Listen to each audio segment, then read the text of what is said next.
Wall of Honor, they got locked out the attorney. Oh no.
Yeah. Are you ready? Good. Yes, ma'am. Good evening and welcome to the December 2023 work session for the Suffolk School Board. At this time, I would like to yield the floor to Dr. Gordon to allow for some reports to be given to us. Thank you, Vice Chair Howell. I'm going to call to the podium for the opening of our work session Mr. Andre Skinner, who's going to give our CTE annual report. After that report and any questions or comments from the board, we will then have the SEAC annual report, which will be delivered by Ms. Rhonda Shirley, Director of Special Education Services, and Ms. Kirsten O'Neill, who is our SEAC Chair. Mr. Skinner?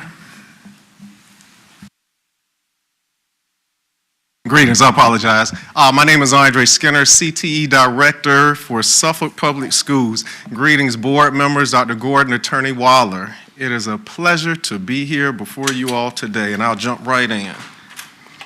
Just a reminder, I wanted to make certain that I came back and gave an agenda, but I wanted to jump right into the agenda with the functions of the CTE Advisory Committee.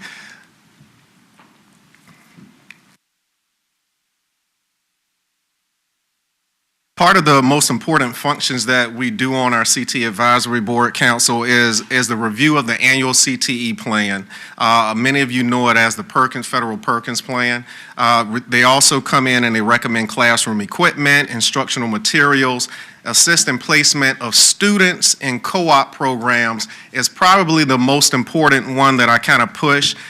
Also, persons on the advisory council, I have a need for them to inform the school of the industry needs from the businesses that are actually within our community. So one of the biggest things that I ask them to do is come in and suggest new equipment, new things that from their expertise that they bring to the table, any type of modernization, any type of objectives or programs or new strategies that they see that are actually working inside of the business and industry world. We want to try to bring that to our students and enhance their classroom opportunities. And then one of the biggest things, they're supposed to be providing that link from business and industry to Suffolk Public School students. So oftentimes we go over what their actual roles are and try to make certain that they are most impactful in the expertise that they actually bring to the table.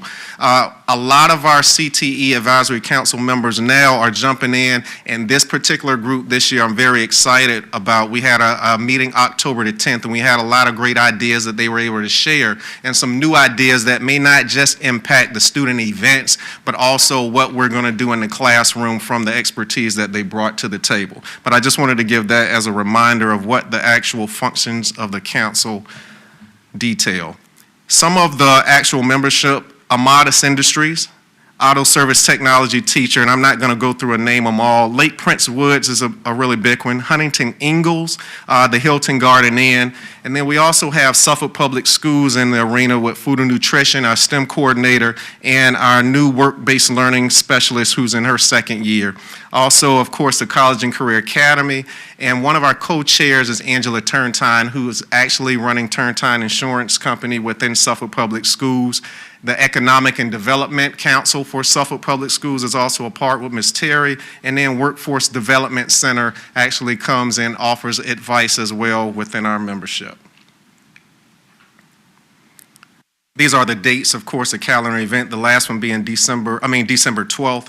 And all of them are held at CCAP at 1:30, and they involve a lot of the representatives that you all placed on our council, along with students and teachers, along with some of those staff that were previously mentioned in the previous slide. Super excited. Pictures last year, and I think a couple of you were able to kind of come out. This was the first time we did a panel, and this is one of the things and some of the ideas that come out of our advisory council events. This is the Professional Student Conference, which is designed for specific ninth graders. This particular year, you're looking at pictures of the DeNemus program, 3 of which some of those students were graduates of Suffolk Public Schools. So it kind of was very relative for some of our students as ninth graders to see how important it is when you start talking about STEM, how important it is when you're talking about mathematics. And these are some of the top tier students that were in some of the medical professions within Norfolk State University. Towards the bottom 3 pictures, you're looking at Chef Stanette Bird participating in one of the culinary events. You also see some cosmetology, and then you see collaboration with Camp Community College in our EMT program. So the pictures don't give it a lot of justice, but these are just stills of students in rotations getting a bit of what CCAP has to offer within our programs. The way that we develop is we try to look at enrollment, and then we try to kind of make certain that students are inquiring about different career paths while also taking a career interest inventory during this professional conference as well. So they walk away realizing that there are 17 career clusters and then the career pathways that reside under them. And then they figure out which career pathways we have to offer in Suffolk Public Schools. Career Expo. This began as a mock interviewing situation, and this is strictly for 12th graders, of course, again, at the Hilton Garden Inn. But we have a lot of business participants that come in and they give their time. We call it a mock interview, but within the last couple of years, the Career Expo has provided businesses, and a lot of it due to the COVID pandemic. These businesses come in now stating we're doing mock interviews, but they're also utilizing this to network and grab some of our students and attempt to enroll them or give them work opportunities on the entry level. So a lot of times we're prepping our students as they're going through these workplace readiness skills within their CTE classes. I'll board the bus along with some of the advisory council members, kind of checking to make sure dress is appropriate, and also kind of giving them some advice on resumes, how to present themselves. These businesses also have like a checklist that they go through. They in turn alert me of how our students do on their actual interview sessions. And that feedback is then given to myself. We review it as a CTE board, and then I present that information to our teachers so we can see what we need to improve upon so that students can also get the biggest bang for their buck when teachers kind of refocus on the strategies that they use when they're talking workplace readiness. It's really big because students oftentimes can do things in the classroom, but our biggest thing is trying to see if what we're doing in the classroom is transferring out into the business world. Student conference business participants, a modest industry. I want to make certain that I continue to shout them out. Lake Prince Woods, the same thing. ODU VMAS, Centera Healthcare, VDOT, and the Virginia Ship Repair Association are some of the biggest proponents of career and technical education, many of which have decided to pull some of our students in and give them opportunities as interns. Amada specifically set up strategic internships just for our students. We're in the third year of that program. Each year they pull in at least 2 of our students, and 2 of our students end up having full-time jobs. I think we're now up to 3 that actually remain, and they're sticking with it. So they're no longer our Suffolk Public School students as in the high school age. They're now adults making full-fledged salaries. So very, very important. Star Motors, another big proponent. They allow our students into these facilities on internships, and they did hire one of our gentlemen who currently still is employed by them. So just a lot of things going on. And then I do want to also shout out the internship experience for Hope for Suffolk. Hope for Suffolk, through the advisement of Alexandria Silva Parker, who's our work-based learning specialist, we had about 32 students that worked in the months from March to October throughout their work internship program, and they earned up to $14.50 an hour. So a lot of positive things. A lot of people are kind of pouring into our students. Opportunities are out there, and we're trying to make certain that they take advantage of them. So when I get to the VDOE school report card data, I placed the last 2 years up here, but normally we don't want to kind of compare years because it's not like SOL data. A lot of times industry credentials are based on the enrollment of students. Students not only enroll in CTE electives, but there's also fine art electives that are there present as well. So a lot of times enrollment will drive the number of students that are inside of our programs, and then whether or not they're in part 1, part 2, depending on the career pathways, will determine whether or not they're taking said industry credentials. But if you look at 21-22, which is at the lower end of the presentation, The total credentials achieved were 2,317. This particular school year, it went up to 2,386.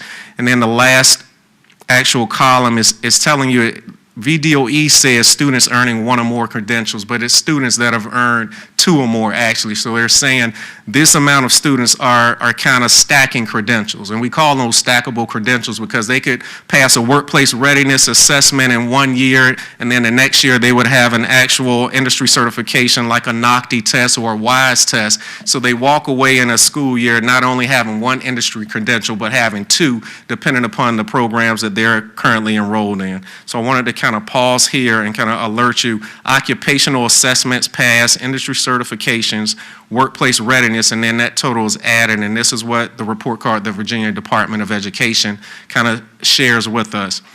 The columns are listed that way because of the different vendors and the different types of industry credentials, how they qualify. We don't qualify those columns. They tell us which vendors state that they're occupational assessments versus an industry certification, and then the WRS is a workplace readiness, which is Virginia's workplace readiness assessment for students.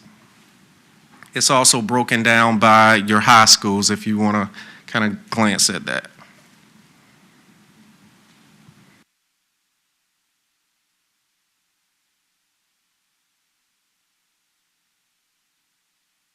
Continue to be impressed with our CTE teachers. And I want to just say this to them if they're listening. Great job for this particular school year, and just keep up the good work and just keep pushing through. Competency attainment rates, 22-23, 100% for all students. What this is stating is every CTE program has a task competency list that's a set of objectives that are graded by the teachers as being able to perform at a mastery level or needing assistance, 1 through 5. This is telling us that 670 of the students, and you might say, why only 670? The state only recognizes CTE completers. Completers are students that have completed sequential electives in the CTE program. The easiest example would be like a auto body 1, and then the next year an auto body 2.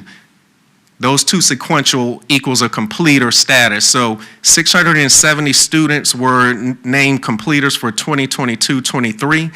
The attainment rate is 100% because at least 80% of those tasks, which differentiate between, it could be 80 in auto body, 120 in economics and personal finance, but 80% of your task list has to be mastered by your students in order to state that they've reached a mastery level. So if you go down, you'll see on the next level how that impacts industry credentialing, but 670 students, all 670 achieved at least 80% of their task list as identified.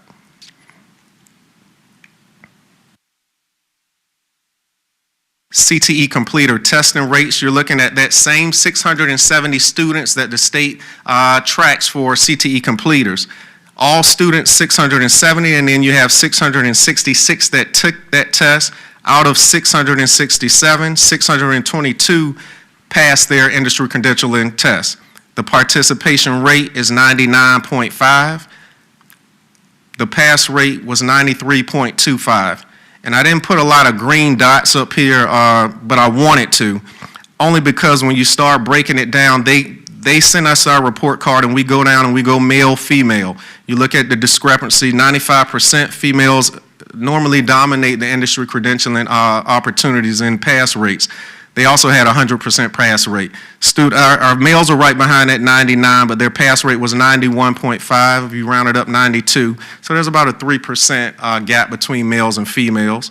And then you start going down. A lot of times I want to go right to individuals with disabilities. You see 139, 137 actually took the test. Participation rate of 98.5, 108 actually passed, a 78.83% for our students with disabilities in our CTE industry credentialing opportunities. When you go down to students with disabilities, 101, 99 were deemed completers that took the test, 70 out of 99, giving us a 70.7 pass rate. And then last but not least, economically disadvantaged. And this is very, very important. Out of 214, 213 actually took the test, 92% pass rate. So it just shows that students, no matter where our students are coming from in our diverse community, they have an opportunity, whether they're individuals with disabilities, whether they're male, female, black, white, economically disadvantaged, they are performing in their CTE classes, and I'm very, very excited about it. I can pause here for questions, or I can continue with the CTE Good News report. Yeah, questions will be at the end. 10-4. All right, Project Lead the Way. We're going to continue to do this, and I just wanted to make certain that I shouted out Sarah McDonald and Don Roundtree for the job that they continue to do with our students in Project Lead the Way, and there are more things coming down the pipe for our programs in connection possibly with Old Dominion's Tri-City areas, so more to come. But of course, both were recognized as distinguished schools once again for 3. And these are just some pictures of some of the presentations or capstones that both of the programs had. Pretty good for this particular school year, and we want better for this group that's coming up, so more to come. Cannot say enough about our former Teacher of the Year, Jason Bartholomew. Big shout out Nansemond River High School. He was the only teacher this year that Economics and Personal Finance industry credential is the WISE test, and it's called the WISE Financial Literacy Certification. In order to earn a gold star, which Mr. Bartholomew has done, he's earned a gold star for a teacher's award, and to have done that, you had to have at least one of your courses have a class that had a 93% pass rate on the WISE test. So big shout out to Mr. Jason Bartholomew, Nansemond River High School. You've heard already about the STAR program. It was new, something brainchild, myself, Wendy Forsman, Dr. Gordon, and some more CTE persons. We were able to employ 15 students, 14 of which actually made it through. Sometimes you find out what you don't want to do, but that's part of the CTE program is exploration. It's better to find out now while the majority of this stuff is free in your high school session. So 14 students made it through. They began June 20th. They finished August 17th with a starting salary of $14.46. These are some of the participating departments, and we wanted to make this a big event, so we did signing days with all 3 of the high schools to kind of make certain that they realize how big of a step this was for them, some of which having their first job opportunity, and we were glad that Suffolk Public Schools could be the first employer of some of our own persons. Last but not least, the Forsman is in the house. Students, if you are up here, grab your cell phones, get your Bitly ready, type it in, take a picture, apply now. The STAR program is just not a summer thing. $15.11. Nope, this just in, $15.22, says Wendy Forsman. You just got a raise in like 20 seconds. So please apply. We actually start interviewing tomorrow at Nansemond River High School at 9 o'clock. Get your applications in. Any questions from the board? Thank you for that, Mr. Skinner. I'm going to stick to what Mr. Riddick normally does and just rotate back and forth. If anyone has any questions, just turn your mic on.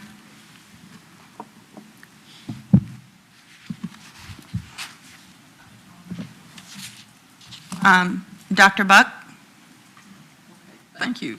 I was looking at the non-traditional jobs, and I know at one point in time we looked at non-traditional jobs, some jobs that female students take and male students take, and I wanted to make sure I was thinking about the right thing. Yes, ma'am. What I'm thinking about? Yes, ma'am. Okay. And I didn't touch on that, Dr. Buck, but that is the last one. I went right back to that slide, 92%. What happens, 100 participation rate, of course, 119 pass out of 129 students. One of the big deals is that now is like a moving target because a lot of times the CTE world, they're changing. Like 1 year, auto service could be a non-traditional position. The next year, auto service is not a non-traditional. So it's not been a set in stone like it used to be, because a lot of jobs now, and I guess the percentages are wavering, and then a lot of times they don't want to get into the non-traditional type. They just want to talk employees, but it still is listed,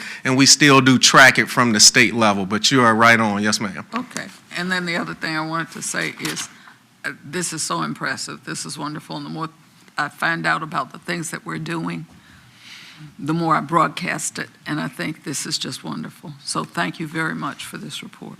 Thank you. I appreciate it. Anyone else? Ms. Lingleff? Mr. Skinner, thank you very much for that presentation. And like you, I do want to commend all of the teachers and also Mr. Bartholomew for just outstanding work, and of course the students and their application to learning. So the program, based upon your presentation today, is excelling, and I just wanted to thank you for your leadership. Thank you. I appreciate it. Board Member Jenkins? Yes, thank you so much.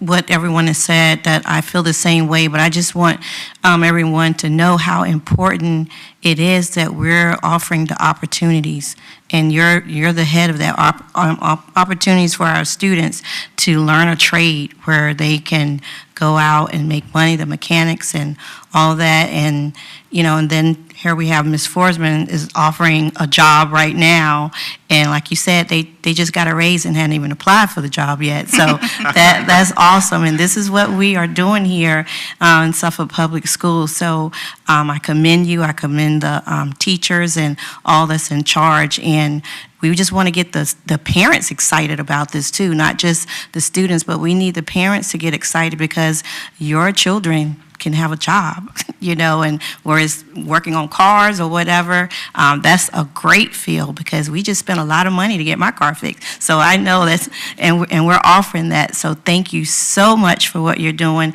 And if there's anything that we can do to even help you, even advertise it even more, just let us know. Thank you. Board Member Brittingham? Thank you. Mr. Skinner, as you and I have had great conversations about the CTE program and just how important it is that we continue to invest in our students, I'm really happy to see this report, particularly for our students with disabilities. I'm really impressed that we are bringing them in and keeping them, and their success rate is higher than it's ever been. So I commend you on that in this program. But for all of your students, you're doing a good job, and thank you so much. Appreciate it. Board Member Byram? Yes, just a couple of things. I'm glad to see that the industry credentials have increased. We're doing a superb job on that. And I want to thank the CTE students, the teachers, and the staff, because it takes all of them to make this actually work, and it is working in our system and has for many years. Kudos to Ms. Roundtree and Ms. McDonald, Project Lead the Way. They won a lot of awards, brought a lot of recognition to our city, and they continue to do that. They're outstanding programs. I'm thankful I've been around long enough to see the progress that has been made in those programs. And that STARS program, Ms. Forsman, you've done a great job on that. Dr. Gordon, I appreciate that so much. That job opportunity for our young people is just tremendous. And I have to say a few things about my former student who's standing there because he makes me so proud. I'm sitting here and I'm an old lady now, but I can remember him at Nansemond River High School when he was a trembling little freshman. And he just makes me so proud to see what he has done. And I always have to commend him because he's one of our homegrown Nansemond River graduates who has done so much for CTE and our school system.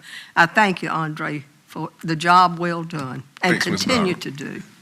Yes, I ma'am. love you. You know I love you. too. Thank you.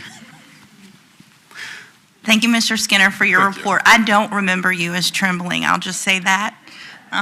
But I do appreciate the growth in the CTE program. It wasn't quite as complex when we were in school, so I'm glad to see that these opportunities are offered. If there's no other questions, I will yield the floor back to Dr. Gordon for our next report.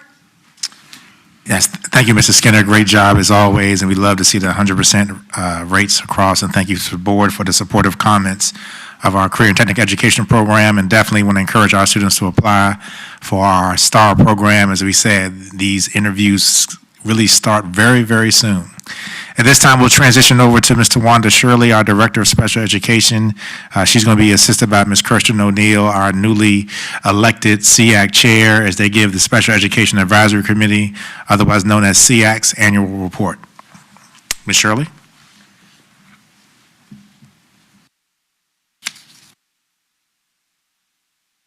Good evening, Vice Chair Howell, school board members, Dr. Gordon. Tonight, we will be reviewing the SEAC annual report for the 2022-2023 school year. This report will give an overview of the events and activities that SEAC has been a part of and that they've spearheaded throughout the year. Mrs. O'Neill, as you have mentioned, is our new SEAC chair, and she's going to start going through the report, and then I will be here to give her support and assistance as she reviews the information. Thank you, Mr. Shirley. Good evening, Dr. Gordon, school board members. I'm going to take you through this wild ride tonight. This is the Special Education Advisory Committee annual report as presented by myself, your current SEAC chair. As a reminder, this is from 22-23, so this is the year prior. Suffolk Public Schools. All right, moving on. The purpose. The Special Education Advisory Committee for Suffolk Public Schools is organized and functions in accordance with the Section 300.650/300-653 Rules and Regulations for the Administration of Public Law 105-17. The committee's functions are as follows: to advise the Suffolk Public Schools of needs of the education of children with disabilities, to participate in the development of priorities and strategies for meeting the identified needs of children with disabilities, to submit periodic reports and recommendations regarding the education of children with disabilities to the Suffolk Public Schools Superintendent for transmission to the local school board, to assist the Suffolk Public Schools in interpreting plans to the community for meeting the special needs of children with disabilities for educational services, to review the policies and procedures for the provisions of special education and related services prior to submission to the local school board, to participate in the review of Suffolk Public Schools annual plan prior to the submission to the school board. Our membership. Our membership's appointed by the school board at the start of every school year. It's composed of representatives of stakeholder groups that have common interest in meeting the educational needs of students with disabilities.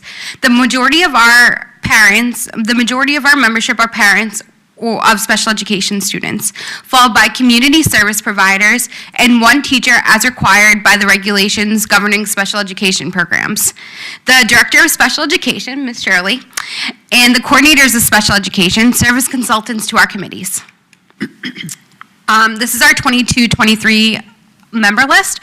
As far as voting members went, our chair was Katie Morris. I don't know if she's watching or not at home, but if she is, I just want to send a sincere thank you to her. She was an incredible chair, especially at a time where it felt like she was pulling a lot of weight. Her dedication and her ability to accomplish what she did is very admirable, and I hope I can fill her shoes correctly. Our vice chair was Sierra Chavez. Our teacher was Miss Holly Boyce. Charlotte Brooksdale was one of our voting members, as well as Sierra Chavez, Regina Hall, and Jamila Heredia. Our consultants were Tawanda Shirley, she's our special education director, Jessica Joyner, special education supervisor, instruction and compliance of special programs, Kelly McPherson, special education supervisor, instruction and compliance on the secondary level, Jamila Silver, special education supervisor, instruction and compliance on the elementary level, and Velvet Smith, our special education resource liaison. As far as consultants, they're all the same for this year. And as far as our voting members, I have taken over as your chair.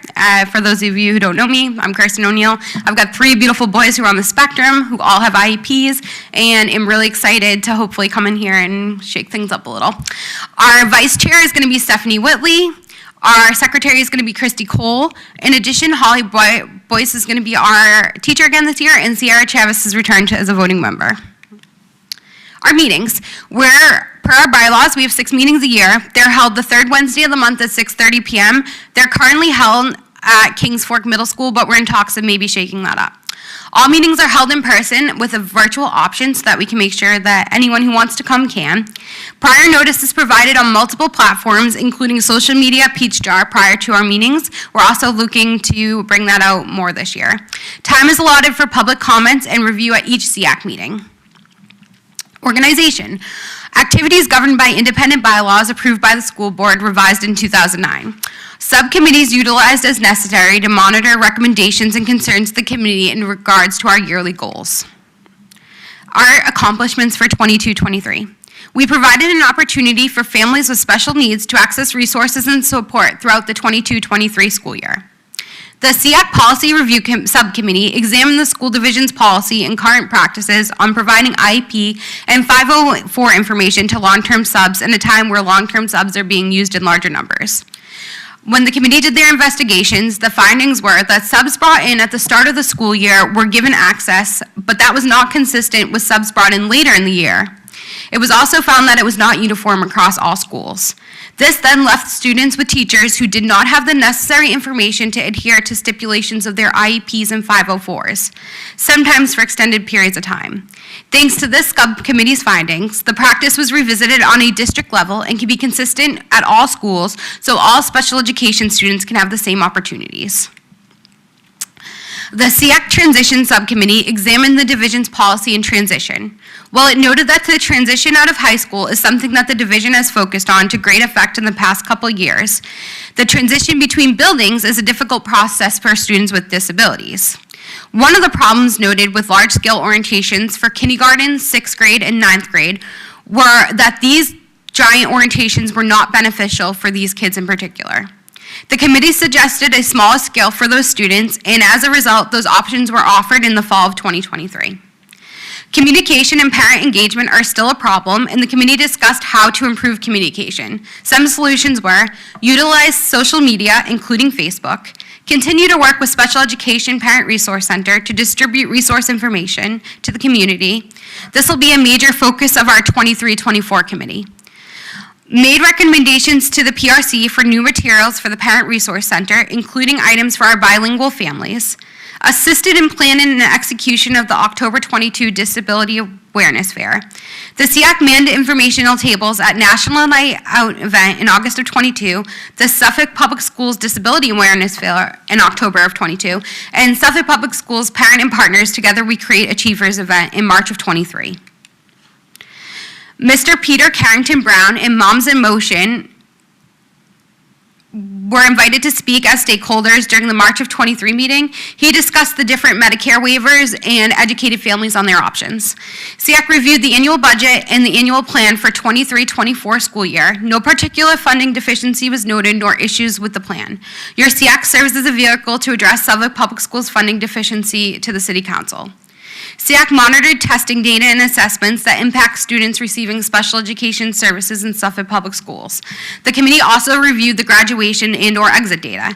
SEAC received a detailed presentation from Stephen Edwards, Suffolk Public School Coordinator of Research and Testing, including a comparison of 2018-2019 and 2021 and 2020 Virginia Standards of Living results, the Virginia Alternative Assessment Program results, and graduation data from spring of 21 during the January 23 meeting. All assessed areas showed a marked decrease following the pandemic, followed by an improvement in scores that hopefully marks the beginning of a positive trend. There were no policy changes pertaining to special education for the 22-23 school year for review. Our goals for 23-24. SEAC is still working on finalizing and developing our goals for this year. Our new board was just appointing in November, so we're still trying to get our feet wet. Once established, we will forward the board for review. As always, we continue to focus on student academic performance, special education graduation rates, special education diploma options, SOL testing and alternate assessments, transition services, transportation, disability awareness, disability harassment, physical restraint and seclusion, special education parent resources, special education budget, increasing membership and parent engagement, our meeting location, And we're hoping to set up a collaboration with local Hampton Road SEACs so that we can all kind of bounce off ideas and find out what's working for them, and they can find out what's working for us, because there's always strength in numbers. Events so far this year: Big Feet Meet, November 8th, 23. Parent Resource Night, November 29th, 2023. Here's to another great year. Our next meeting is January 17th of 2024 at Kings Fork Middle School at 6:30 p.m., and we hope to see you all there. Thank you. Thank you, Ms. O'Neill. That was great. Do we have any questions at this time from the board? Board members, do you have any questions? Ms. Byram? I just had a comment. I wanted to thank Ms. Shirley and Ms. O'Neill for the job you're doing in the SEAC.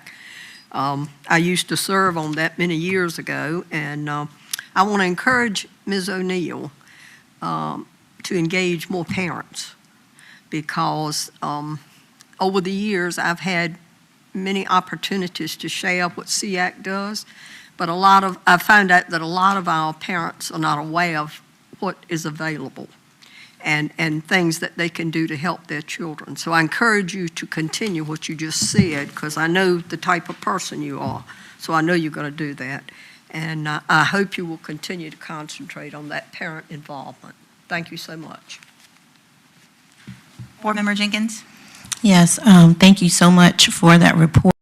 And just like Board Member Byron said, it is so important that everybody understands what's going on with their child. So we must get our parents engaged. And I know it's difficult, so we have to come up with a way that's interesting to the parent, because sometimes it's just not enough that it's their child. We have to get them to the place where they can come and, engage and learn what's going on with their students. But you all doing a wonderful job. That was a wonderful report. And I am anxious to see the results of you shaking things up, as you said, to see how we're going to move forward. Thank you so much. Board Member Brooks Buck? I just want to say, if anybody can shake it up, I know she can. And I know that if you can get parents involved, if there's a way to get parents involved, you'll find a way. So thank you so much for your report, and I'm glad there are positive things to report. And of course, we'll work on those things that, if there are things that are not positive, we'll work on those things too. But thank you so much for a great report. And I'm looking forward to seeing what you guys are going to do. I'm excited about that. Thank you. Board Member Slingluff? Not to be redundant, I just wanted to thank you both as well. And I want to thank you, Ms. O'Neill, for your time and committing to volunteer to this and giving to it. I know your heart is in it to support your children, but everyone's children as well for the program. So thank you for committing that time. Ms. Shirley, thank you so much for taking this role on and for serving Suffolk Public Schools. I can only imagine how the special education department is constantly evolving, and every year looks different with different needs and different expectations. And so I can only imagine how tedious at times and how many challenges you're faced with to overcome. So thank you very much from the bottom of my heart for giving to our kids within our school system and applying your energies and your mind and your heart and your will into it to see this program increase and improve as the years go on. Thank you. Dr. Birmingham, did you want the mic? Oh, okay. I'll just say thank you to you, Dr. Shirley. Special ed is my passion. We've talked about that, and this is my heart. So if I can be of service in any way outside of this role right now and then in the future, I would be happy to do that. Mrs. O'Neill, thank you for your continued service. You were all in everywhere in SPS, and I know the amount of time and effort you give. And I also know that when you shake things up, it's going to be authentically good for our kiddos. So I'm, like Board Member Jenkins said, eager to see how this year unfolds with you as chair. If there are no other questions or comments by the board, I think we will go into recess. Correct? Okay.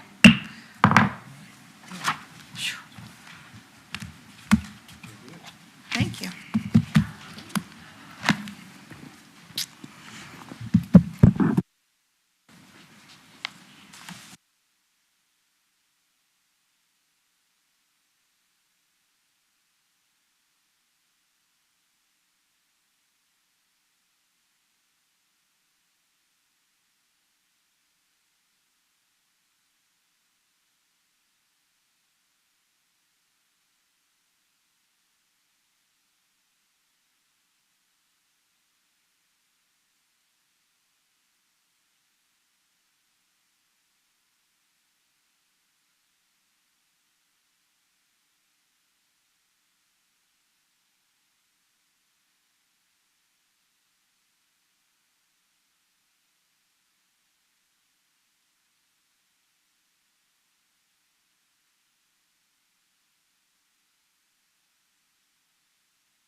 Season of light.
Before we start our school board meeting and public hearing, if there are any citizens in the audience who would like to speak on the budget, at this time we ask, if you have not done so already, please get with either our deputy clerk or Mr. Littlefield in the back and get one of those hot pink forms so that way we can call you up to speak so we know that you desire to speak.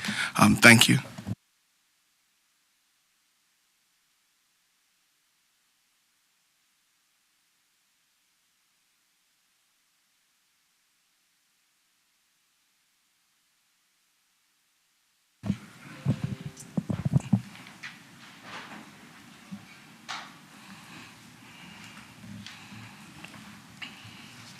She said she hasn't received any forms.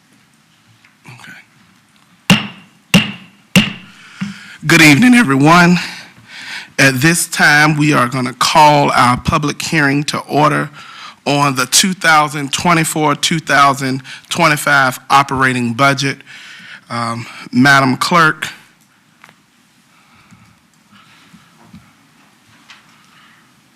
I'm sorry, I have no one who signed up to speak towards the budget. Thank you, Madam Clerk. Going once, going twice. Anyone who want to take advantage of this opportunity to speak in regards of the 2024-2025 school year operating budget? Going once, going twice. Okay, closed. At this time, we're going to adjourn our public hearing. And now we will call to order our general board meeting of the Suffolk City Public Schools for December 2023. At this time, we ask if you all would stand and join us as our outstanding students from Nasman River High School lead us in the Pledge of Allegiance, immediately followed by a moment of silence.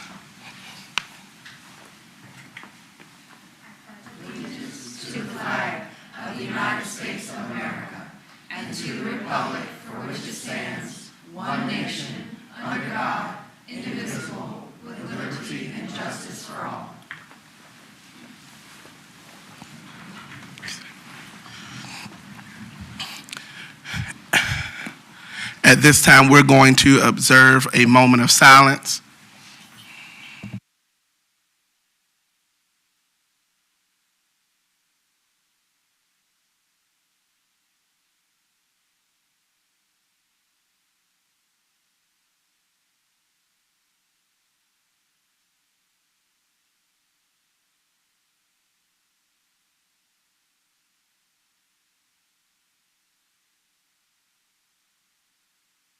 Thank you. At this time, we're going to ask Vice Chair Howell to read our mission statement. The mission of Suffolk Public Schools is to produce 21st century learners that will become citizens in society, foster a dynamic, safe, and nurturing learning environment, partner with school community for the benefit of students and staff, strengthen the school division by employing a highly qualified and diverse staff, effectively and efficiently manage capital and human resources, and effectively communicate to increase community investment. Thank you so much, Vice Chair Howell. Our next item on the agenda is one of my favorite parts of the agenda, and that's our fine arts presentations. To those who are in the chambers and those who are watching at home, this is just a testament to what Suffolk Public Schools have going on. I'm super excited to hear our chorus program tonight. We're going to ask our Superintendent of Schools, Dr. Gordon, to introduce these outstanding artists as they prepare to come and rock the house. Dr. Gordon. Thank you, Chair Riddick. We're going to call to the floor here the Nasman River High School Chorus, who is led by Mrs. Karen Waddell, who's a 13-year veteran teacher. She's been with us for 6 years. She was at Nasman Parkway Elementary before she joined Nasman River High School. Tonight, the NRHS Vocal Ensemble will sing Season of Light, Winter Carols, and Carol of the Bells. I see Dr. Green, proud principal of Nasman River High School, is here to enjoy this musical talent.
board members, while staff is working out this technical difficulty, let's approve our meeting agenda, and then we're going to spiral back and get blown away by this outstanding course.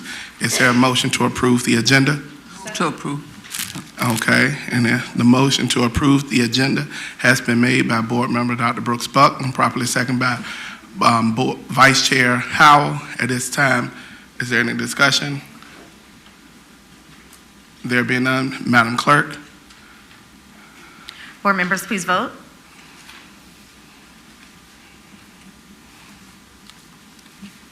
Motion passed. Okay, thank you so much.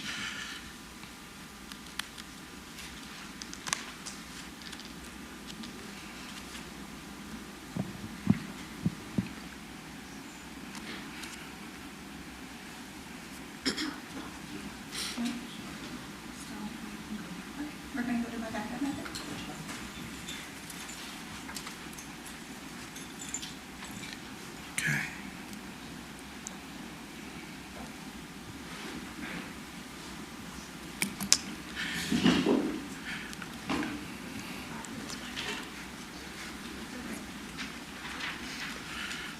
At this time, we're going to go into a 5-minute recess.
I know, and that's why I appreciate the board's support. Thank you very much. I appreciate it. Okay, we are now ready. One more take off, folks, please. Y'all understand? It's all good. Yeah, I felt that.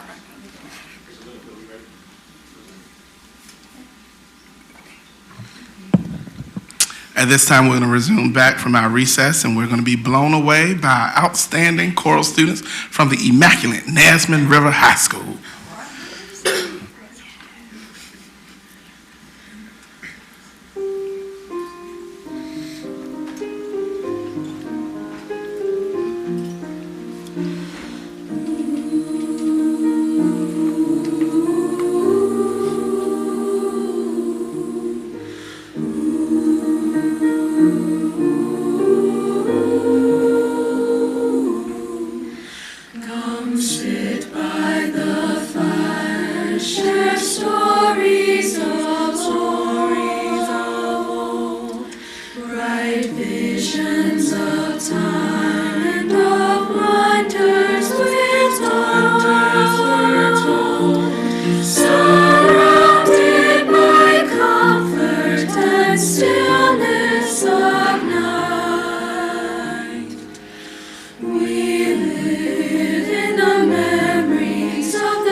season of light, season of light, season of light,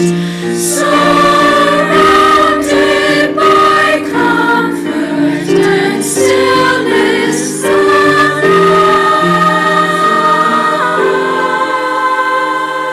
light. We live in the memories of the season of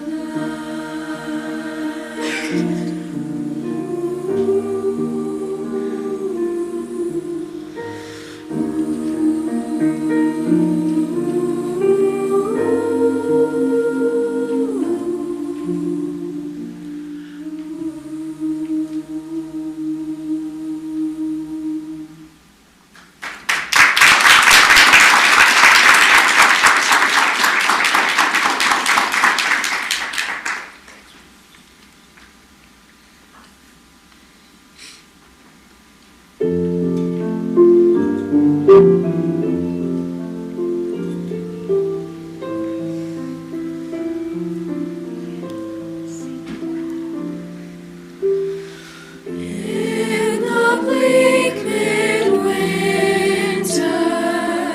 frosty wind made moan. Earth stood hard as iron, water like a stone. Snow and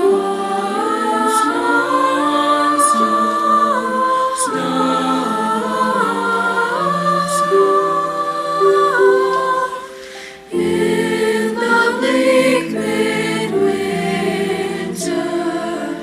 long, long ago.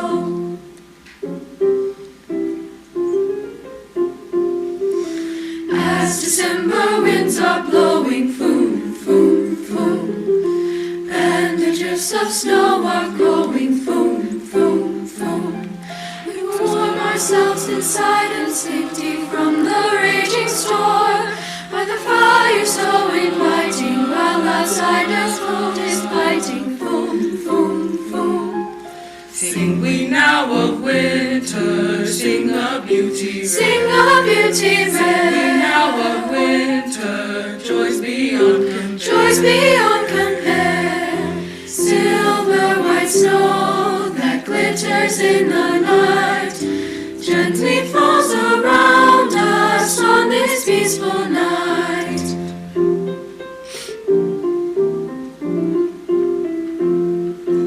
Cooking Wenceslas of doubt on the feast of Stephen, When the snow lay round about, deep and crisp and even, brightly shone the moon that night, though the frost was cruel.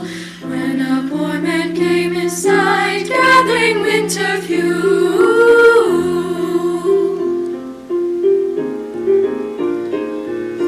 Deck the hall with boughs of holly, la la la la la la la la. 'Tis the season to be jolly, la la la la la la la la la. don we now our gay apparel, La la la la la la la la la. troll the ancient Yuletide carol. La la la la la la la la la.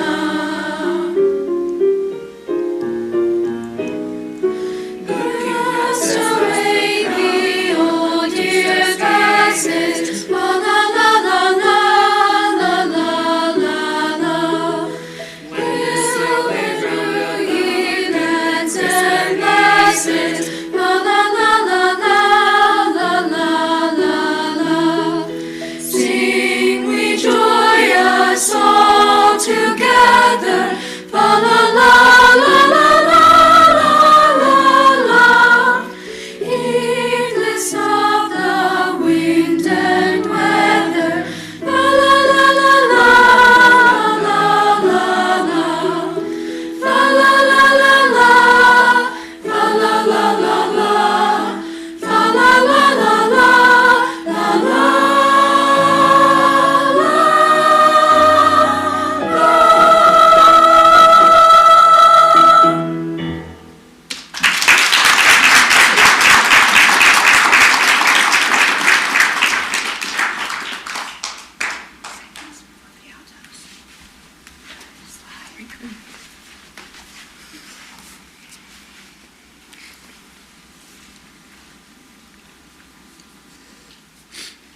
bells, sweet silver bells, all seem to say, throw cares away. Christmas is here, bringing good cheer to young and old, meek and the bold. Ding dong, that is the song, ding joyful ring, all carefully. One seems to hear words of good cheer from everywhere, filling the air. Oh, Holly Brown, raising the sound, Northern and Dale, telling their tale. Ring, all people sing songs of good cheer, Christmas is here. Ding, ding dong, ding, ding dong, ding, dong without end, dare joyful tone to the bells, sweet silver bells, all seem to say, throw cares away. Christmas is here, bringing good cheer to young and old, meek and the bold. Ding dong, that is the song, ding joyful ring, all carefully. One seems to hear words of good cheer from everywhere, filling the air. Oh, Holly Brown, raising the sound, Northern and Dale, telling their tale.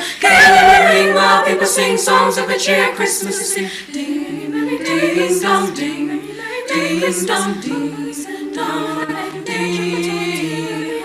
On this and on without end, joyful tone to every home. Ding dong, ding dong.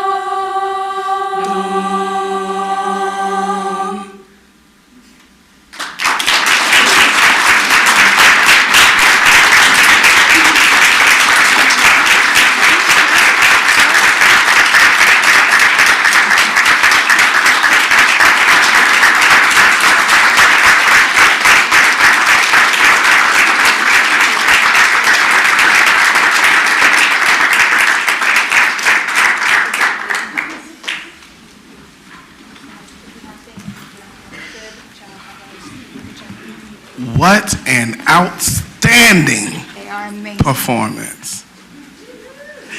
Woo! Yeah.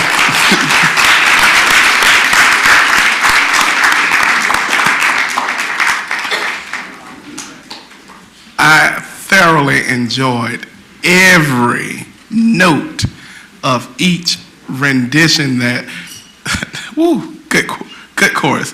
At this time, we're going to allow the board members who have students in that barrel to speak. We're going to start with Dr. Brooks Buck. Before you leave, parents and students, you did a wonderful job. I love music, of course, and this is just a wonderful performance. Thank you so much for coming. I know it's freezing outside. Take them home, they've got homework, but thank you so much for supporting them and coming. We really appreciate it. Vice Chair Howe. Well done, everyone, and have a Merry Christmas. Board Member Jenkins. Thank you so much for taking the time to come out and bless us with that song. That was absolutely the best ding-dongs I have ever heard anyone sing. Thank you. This, as I have aforementioned, this is just a testament to what we have going on in the city of Suffolk and Suffolk Public Schools. You'd be surprised what the rest of our students can do if given the opportunity and exposure. Okay. Next item on our agenda is public speakers on agenda topics. Early agenda speakers. Okay, thank you so much. The next item on the agenda is reports by the superintendent. Our good news report, Dr. Gordon. Thank you, Chair Riddick. I'm going to call to the podium Mr. Melvin Bradshaw in our Communications and Community Engagement Office to do our good news report. He's going to highlight our Superintendent Holiday Card Contest winners, our partnership with United Way of Southampton Roads for Reading Days of our elementary schools, the Freedom Foundation's Valley Forge essay winners from Lakeland High School, 3 of our students who made the American Choral Directors Association's Honor Choir, athletic wins from the fall season, our November Teacher Spotlight, successful security grant that we had earned for approximately $198,715, awards and some other grants. We will also talk about our upcoming documentary and the release on Monday. And then, Mr. Riddick, I will close out with the calendar of special events. Mr. Bradshaw? Good evening, Chairman Riddick, Vice Chair Howell, school board members, and Dr. Gordon.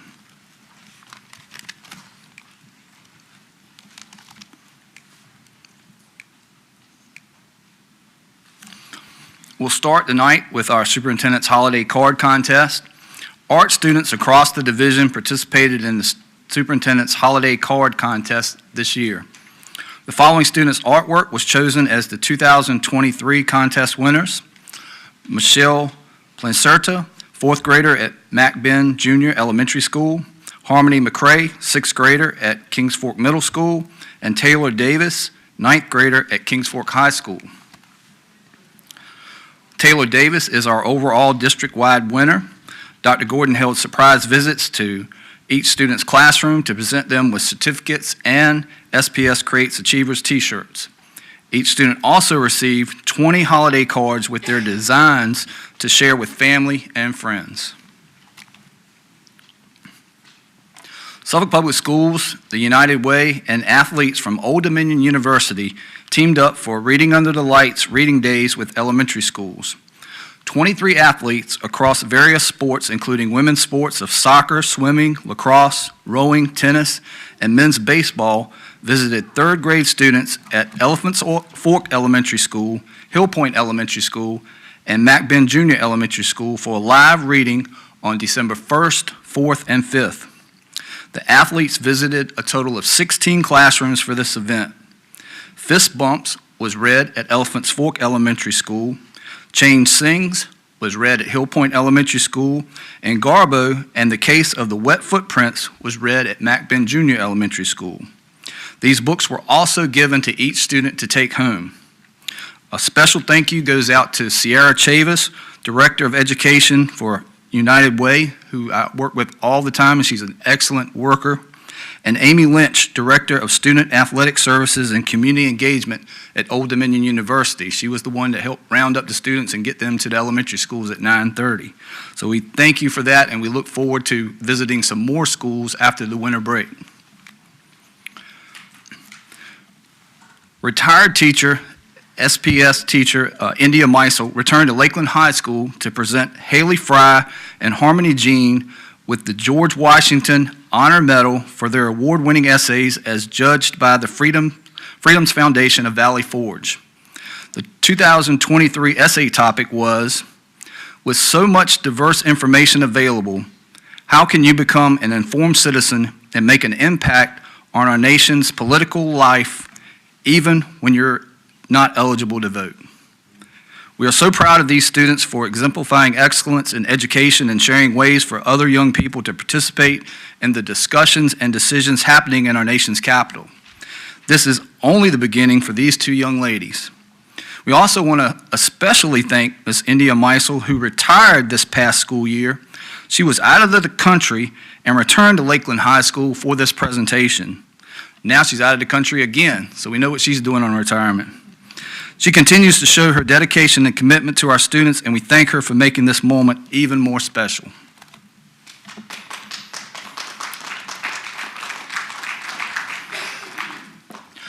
Congratulations to Tanea Thompson from Lakeland High School, Unique Chapman from Lakeland High School, and Noah McDuffie from Kings Fork High School on being selected for the American Choral Directors Association Choir. The American Choral Directors Association Honor Choir is an auditioned honor choir for singers in grades 10, 11, and 12. The mission of this is to inspire excellence in choral music through education, performance, composition, and advocacy. This is the first time in the history of Suffolk Public Schools that we have ever had student representation. Of course, in addition to celebrating these students' outstanding achievements, we also want to recognize the teachers who helped them along the way. First of all, Dante Copeland. He's the chorus teacher at Nansemond River High School. Dante grew up in Suffolk, Virginia, where he discovered his passion for music at a young age. He began singing in his church choir and playing the saxophone in band class. While at Lakeland, Dante participated in multiple music programs, including marching band, choir, and concert band. He was accepted into the Governor's School for the Arts as a jazz saxophonist and the Virginia Chorale's Young Singers Project for several years. Dante studied applied vocal music at Virginia Wesleyan University, earning his bachelor and master's degrees in 2020 and 2021, respectively. He served as president of Virginia Wesleyan's American Choral Directors Association student chapter and was a guest conductor and artist for several programs. After graduation, Dante began his teaching career at WJCC schools for 1 year, where before joining the faculty of Kings Fork High School, where he currently teaches. Music has shaped Dante's life, and he is dedicated to sharing his passion with the next generation of young musicians. Our next person is Tiffany Carr, Choir Director at Lakeland High School. Tiffany is in her 20th year teaching. She is currently in her 6th year for Suffolk Public Schools. Previously, she taught for 14 years at Southampton County Public Schools. Her current position is the Choir Director and Guitar Teacher at Lakeland High School. In her tenure, she has mentored numerous new teachers, was a cooperating teacher, spent 4 years as the Fine Arts Department Chair for John Yates Middle School, for the John Yates Middle School leadership team, and developed a new theater arts program at John Yates Middle School. Currently, she's developing a new guitar program at Lakeland. She recently graduated in May 2023 from Regent University with her Master's in Education in Instructional Design and Technology. And then finally, Jamila Ford. Now you wonder, why are we recognizing a middle school student when these are all high school students? Well, all 3 of these students came from John F. Kennedy Middle School. Jamila Ford was their chorus teacher at John F. Kennedy Middle School. She was 2-time Teacher of the Year recipient. Jamila Ford has served as music educator with Suffolk Public Schools for 13 years, devoting 6 years as a general music specialist at Booker T. Washington Elementary School, and currently serving as choir director at John F. Kennedy Middle School for the past 7 years. She has contributed to the fine arts since middle school, including attending Freedom Theater in Philadelphia and participating in all-city high school chorus while attending Philadelphia High School for Girls. Ms. Ford received her bachelor's degree and master's degree in music education and vocal music, respectively, from Norfolk State University. When not instructing, Ms. Ford also lends her voice to the Virginia Opera as a chorister and performs with the local band Better by Tuesday. I want to congratulate all these students and these teachers, and at this time we have presentations for all of them. Let's give them all a round of applause.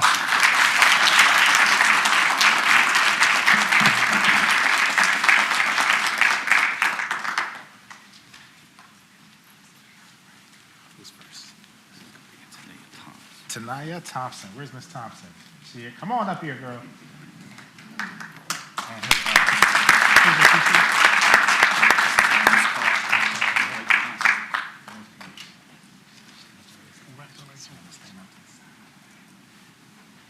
come on.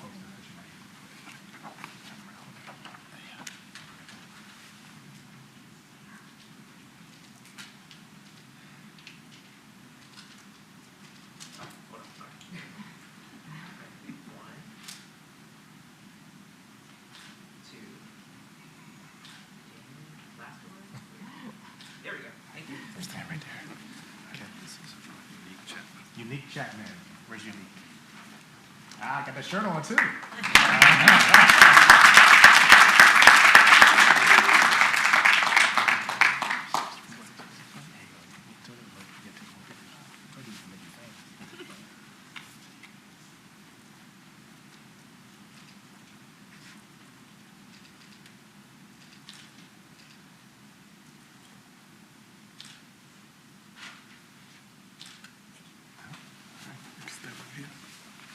And Noah McDuffie.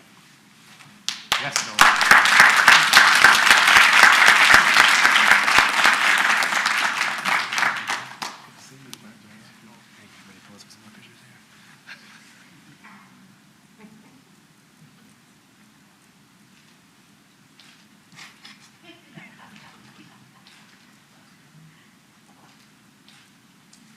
Stand on the other side for me. Oh, sorry. Tiffany Carr from Lakeland High School coming up, Ms. Carr.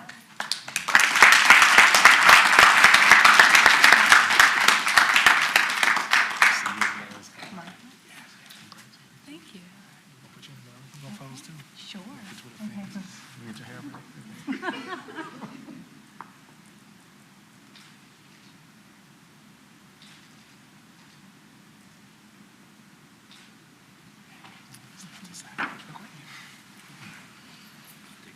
Dante Copeland, Kings Fork High School.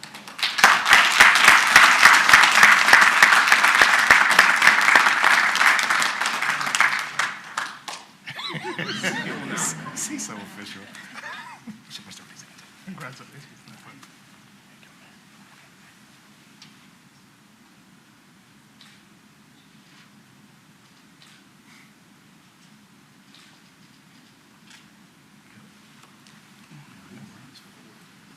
Is Ms. Ford here? Is Jamila Ford here? JFK?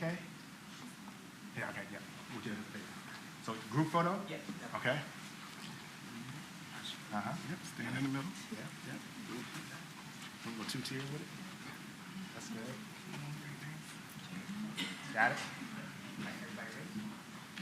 Big smile. First one. 1, 2, 3. Second one. Last one. Big smile.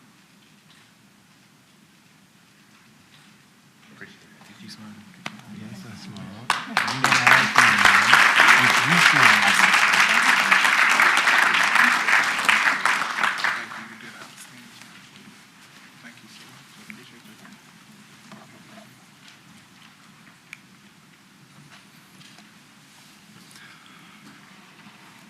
Our next item is our athletic wins.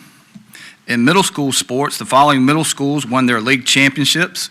John Yates Middle School are the soccer champions. Kings Fork Middle School are boys basketball champions, and John Yates Middle School are the girls basketball champions. In high school sports, Nansemond River High School football qualified for the regional playoffs. They had 4 players make the all-region first team and 4 players make the all-region second team. Kings Fork High School also qualified for the regional playoffs. They had 2 honorable mention players on the all-region team. Nansemond River High School competition cheer team was the Region 5B champions and Southeastern District champions. 4 team members made the all-region and all-state first team. Nansemond River High School received the following recognition for band: Heritage High School competition, best overall band; Suffolk Holiday Parade, first place marching band; and Norview High School band competition, second placed drum major. Nansemond River High School field hockey team was Region 5B champions and Southeastern District champions. They had 9 team members make first team all-region, 3 team members made second team all-region, 3 team members made first team all-state, and 2 team members made second team all-state. Lakeland High School field hockey team had 2 players make all-region second team, and two players made the honorable mention all-region team.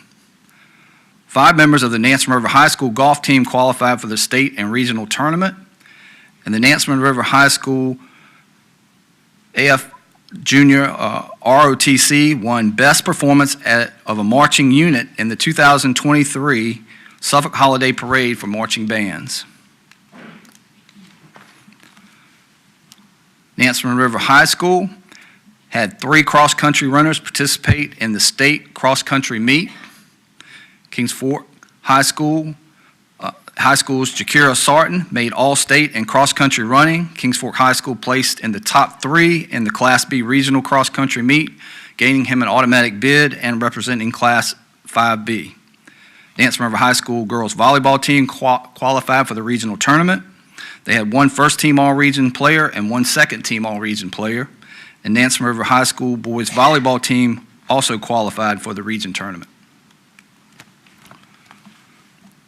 Kings Fork High School girls volleyball team had 2 players make all-region honorable mention. Nansemond River High School girls volleyball team qualified for the regional tournament and had 1 player make first team all-region and 1 to make second team all-region. Nansemond River High School boys volleyball team also qualified for the region tournament. Congratulations to the Nansemond River High School eSports team, which ranks #1 in Rocket League's 2023 Top 10 Regional State Rankings. The team consists of Nick Conboy, Devin Balmer, and Stanetberg IV. In the top 3 in the state, it's Nansemond River, the Team Mighty River, followed by Lafayette High School and Lord Botetourt High School, with Nansemond River again being #1 in that state ranking. Shout out to our November Teacher Spotlight. Margaret Foray at Nansemond Parkway Elementary School, Lottie Holzendorf at Lakeland High School, Kenna Tarkington at John Yates Middle School, Courtney Owens at John Yates Middle School, Joseph Hassel at Nansemond River High School, Mackenzie Rush at Nansemond Parkway Elementary School, Tiffany Carr at Lakeland High School, and Dante Copeland at Kings Fork High School, Amy Eccleston at Nansemond River High School, and Samantha Marshall and Monica Vaughn at Kings Fork Middle School. Shout out to all those teachers. The Virginia Department of Education awards Suffolk Public Schools with $198,715 for school security equipment. The Virginia Department of Education has awarded the school this from the 2023 School Security Equipment Grant Program authorized by the 2013 General Assembly. The grant award number assigned to this award is SEG 23-127. These funds are approved for the purchase and installation of the school security equipment requested on the applications for the following approved schools: Booker T. Washington Elementary, Forest Glen Middle School, John Yates Middle School, Kings Fork Middle School, and Kings Fork High School. A donor from Team Excel will contribute $10,000 to provide prizes and incentives for the Team Excel competitions across our 5 middle schools, which include John Yates, John F. Kennedy, Kings Fork Middle School, Forest Glen, and Colonel Fred Cherry Middle School. The Women's Impact Fund is providing the College and Career Academy at Pruden with $6,000 in scholarships to support cosmetology and nurse aid programs. And last but not least, join us on Monday, December 18th at 6 p.m. at one of 3 locations for popcorn and the Suffolk Public Schools STEM Century. It Takes a Village to Raise a 21st Century Graduate Suffolk, Virginia edition documentary watch party. The short film summarizes the need to include STEM instructional methodology in all subjects to impact student achievement and prepare our students for job opportunities that need to be filled in the field of computer science. The documentary features book authors from our Suffolk community, parents, staff, and students who gave their perspectives on advancing our educational systems goal in fostering, improving, and stimulating student engagement in the 21st century workforce. Please join us, and you see the flyer to be at Kings Fork High School, Forest Glen Middle School, and Nansemond River High School on December 18th at 6 p.m. This concludes this part of the Good News Report.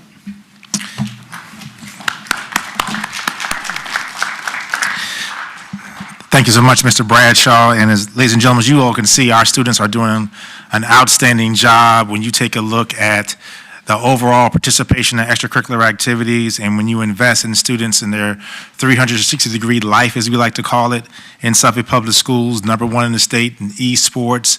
Many of those same individuals were also in the golf and cheerleading and field hockey and volleyball. I mean, the accolades that our kids had was tremendous. And thank you, Mr. Bradshaw, for mentioning our documentary that comes out on Monday. Opportunities also, people scan the QR code to purchase the Suffolk Public Schools STEM Century Edition. You actually will get a 2-for-1 sale where you scan the QR code. You'll have a digital copy or a hard copy come from Armstrong, from Amazon, but you'll also be able to get one that night as well. And we will have several of the authors will be dispersed throughout those 3 locations so you can get autographed copies as well. For the calendar special events, Mr. Riddick, early dismissal for students and staff next Wednesday. That is our last day for winter break. Winter break is December 21st through January 1st. As a reminder, all schools and departments will be closed. That is also the first official day of winter. Schools will reopen. Parents, students, and staff. Schools will reopen on January 2nd. Everybody needs to be there on January 2nd. The school board organizational meeting pending board approval tonight will be that Thursday, January 4th at 6 p.m. And our next school board meeting, Mr. Riddick, will be January 11th. That includes the report from the superintendent. Thank you, Dr. Gordon. Thank you, Mr. Bradshaw, for the outstanding update of the Suffolk Public Schools recent events and what's happening in the SPS. At this time, our next item on the agenda is the consent agenda. Is there any discussion? You already did it. You already did it. The consent agenda? Remember why we were waiting for chorus? We didn't do the consent agenda. Oh, We did the okay. approval of the agenda. Of the agenda, yeah. So the consent agenda needs approval at this time. If you would like to take it in part, or if we can take it collectively. Board Member Dr. Brooks Buck. Mr. Chair, I move that we approve the consent agenda. Okay, is there a second? Second. The motion has been properly made by Board Member Brooks Buck, properly seconded by Board Member Byram. Is there any discussion? There being none, Madam Clerk. Board members, please vote.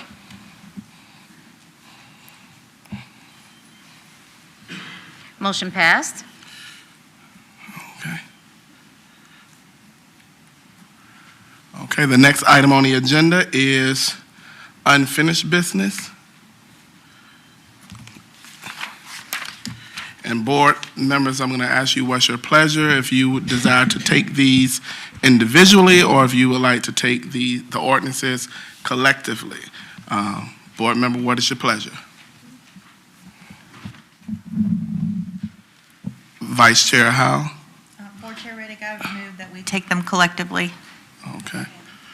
Okay, the motion has been made. Dr. Buck, did you still have a comment? Okay. The motion has been properly made by Vice Chair Howe and properly seconded by Board Member Slingluff to take the unfinished business, the ordinances, collectively. Madam Clerk, if there's not any additional discussion? Board members, please vote. Okay.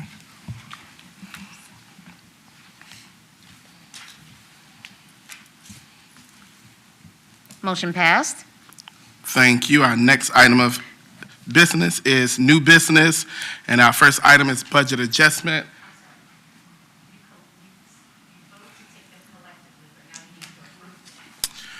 Apologize. I was just so excited that we was able to move forward, and hey, look, the times are changing. At this time, is there a motion to adopt, to approve? Is there a second? The motion has been properly made by Board Member Brooks Buck and duly properly seconded by Board Member Slingloff and Board Member Byram. Is there any discussion? There being none, Madam Clerk. Board members, please vote.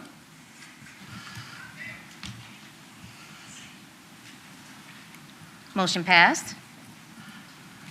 Okay. Now we can move on to the next item on the agenda. The next item on the agenda is new business, and that's item number 1, budget adjustment number 3, 2023-2024. You presenting, are we good? Dr. Gordon? Yes, Chair Riddick, as you see on the note on ESB as well as for this item, this was based on the City Council's vote that just took place last week on 12/6. This appropriation of $7.548 million of additional money was approved by the General Assembly and Governor Youngkin in 2 parts. The funding required is to be used to meet the mandates of the all-in tutoring programs that we outlined to the board in October and November, and to meet the required state-mandated 2% raise, which will go into effect January 1 of 2024. These will be in adjustments in salaries and benefits, the adjustment budget after approval, as well as the adjusted grants fund. Board members, is there any discussion? Okay, the motion to approve has been made by Board Member Byram and seconded by Board Member Brittingham. At this time, Madam Clerk, if there be no further discussion, board members? There being none, Madam Clerk? Please vote. Motion passed. Thank you, Madam Clerk. The next item on the agenda is the scheduling of our 2024 School Board Organization meeting for 6 p.m. Thursday, January 4th, 2024, here at City Hall in the City Council chambers. Is there a motion to approve? The motion has been made by Board Member Brittingham and seconded by Board Member Brooks Buck. Is there any discussion? Madam Clerk? Board members, please vote.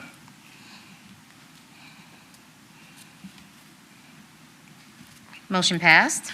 Our next item of business is ordinance 23/24-15. Board members, at this time, is there any discussion or motion to approve, or what's your pleasure? Move to approve. Is there a second? Motion has been made by Vice Chair Howe and second by Board Member Brooks Bucks. Any discussion? There being none, Madam Clerk. Board members, please vote. Motion passed. The next item is informational, but we can't take action on it. It's at the will of the board. That's ordinance 23/24-37. Is there any discussion?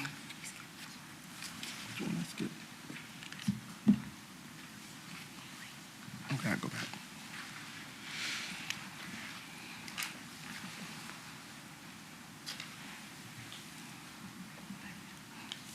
Okay. We can go ahead on the motion that I got right now. We can always go back to the one that was actually, there's a motion on the floor, I believe. There's none. Okay. Let's handle what's on us right now. We can always go back to the one, which is not the end of the world. There's a move to approve by Board Member Brooks Buck. Is there a second? All right. She did a move to approve just then.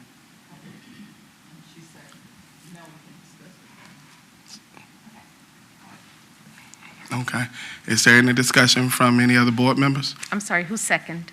Board member, the motion was properly made by Board Member Dr. Brooks Buck and properly second by Board Member Byram. At this time, is there any discussion? Board members?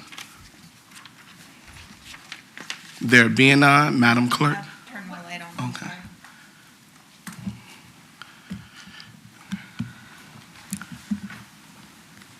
Okay, Vice Chair Howe.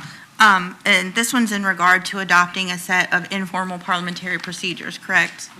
I'm not sure why we're taking this one before we are taking the one that lists the parliamentary procedures. It seems a little bit backwards to approve them after we've already approved that we're going to use them. But I would like to make the point that the statement that where it says, "and none of the formal Roberts Rules of Order," that concerns me because we can't be completely inclusive of every single possible scenario that we might face and the boards that will follow us will face, because it's not always going to be us. So my suggestion would be to approve it, striking out "and none of the formal Roberts Rules of Order," because we have to have a fallback to refer to in the case of an anomaly. Okay. All right, before we go forward, let me just make sure we all under the same scope. I'm seeing a lot of board members hitting your buttons and then you're not hitting them. If you wish to speak, what I'm going to do now is I'm going to clear the board speaker request box. If you wish to speak, please only hit the speak request button if you wish to speak, because it's blinking on and off, and that's where some of the confusion is coming in as to whether you want a second, as to whether you want to speak or not. So I'm going to clear everything off now. Okay. And if you wish to speak, please at this time hit your request to speak feature in front of you. Board Member Brooks Buck. Yes, I just wanted to, as chair of the legislative committee, we went through the policies, and one of the things that was made clear, and our attorney gave us the page number, I knew because I had a version of it. We're a group of 7, and formal Roberts rules apply to groups that are 12. We are smaller, so the informal rules apply to us, or because we are a corporate board, and Mr. Waller, you correct me if I'm wrong, I have no problem with that. We can establish our rules for operation, and this is what we're doing is. The other thing is, the reason that we brought it up for action or for information is because we hope to start the new year doing whatever it is we're going to do in January, and this is the last meeting. If you all decide you don't want to do that, of course, you have the right to vote on it. But I just wanted to get that information out there from the committee, because we are a smaller body than what Robert's Rules establishes, and you may read your version of Robert's Rules, but Robert's Rules applies to groups that are more than 12, and since we are 7, we can use our group, because we're a corporate body, our rules, and we had done so until lately. The board has operated on those principles since Thank you, Board. 15 years, and 12, I know. Thank you, Board Member Brooks Buck. Next speaker is Board Member Brittingham. Thank you, Chair. I concur with Vice Chair's statements that we need to strike the portion that talks about we won't use Robert's Rules of Order at all. I'm personally in disagreement with this. Robert's Rules of Order has been well established. It is a good parliamentary procedure. It provides for many different scenarios and anomalies, and I agree with what Vice Chair said. What happens if our informal rules fail? Where do we go from there? Because our formal rules are not encompassing. They are not exhaustive like Robert's Rules of Order. And even our own legislator in Richmond has a set of rules, the Jeffersonian rules that they use. We should be guided by well-established parliamentary procedure. Thank you. Thank you, Board Member Brittingham. At this time, there's a motion on the floor to approve. Unless the person who made the motion would like to add the amendments that is being requested. Okay.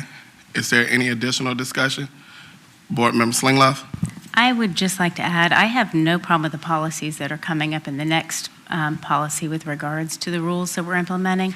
My concern as well, which I believe has already been stated, is the fact that we are negating something to say we will not adhere to any of these rules whatsoever. I think that if we have our rules established, to negate something that is not adopted by this board would not seem necessary. But again, I also think it corners us to the fact that if something arises, that we can't default because we've stated specifically that we will not adhere to any of the Robert's Rules of Order. Thank you, Board Member Slingloff. Vice Chair Howell, and then we're going to move forward. I just wanted to ask the attorney a question. So what part, do any of our informal procedures contradict anything in Robert's Rules? 2 questions, that, and what would we do if something arose in a meeting and we didn't speak specifically to it?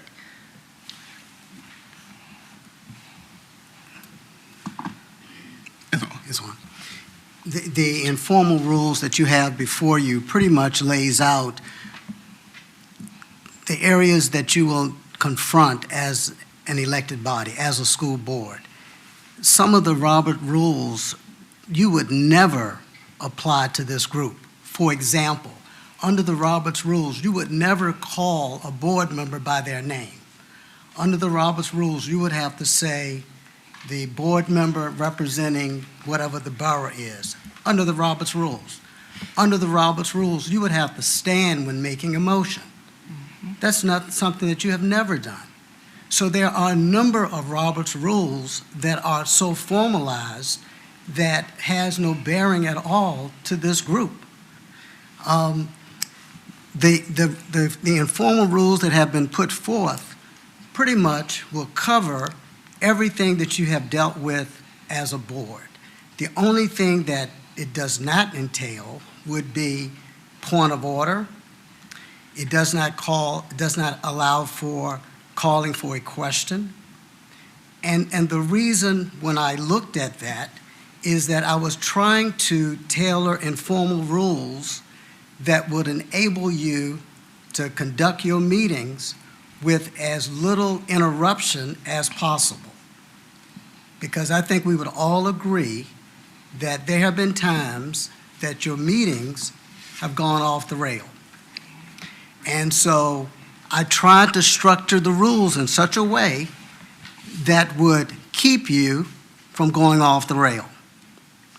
And if you, and I'm not sure if all of you received the chart, but if you got the chart, if you looked at the chart, you would see that a lot of the rules that are incorporated in the informal rules are in fact part of the formal rules of order that actually govern what you have been doing over the last 12 months. Thank you, Attorney Waller. At this time, we're going to move forward with the motion that's on the floor.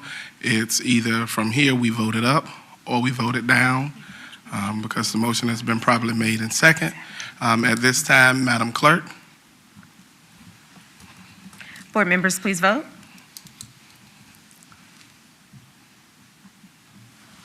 Motion passed.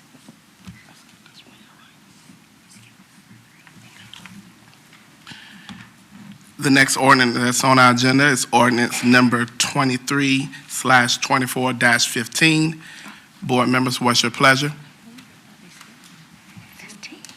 Chairman. Okay. Is there a second? Okay. The motion has been properly made by Board Member Dr. Brooks Buck and properly seconded by Board Member Jenkins. Is there any discussion? There being none, Madam Clerk. Board members, please vote. Motion passed. Okay, the next ordinance is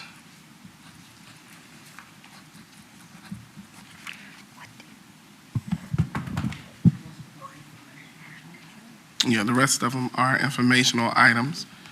So please, at this time, for the informational ordinances that are before you, please take some time to relax, but also review this. And if you have any questions, please reach out to our staff, Attorney Waller, or our staff, Dr. Gordon, or any member of the legislative committee if you need clarity as far as our policy review, so that for when we come back in January, we'll be able to hit the pavement running. Our next item of business is public speakers on non-agenda topics.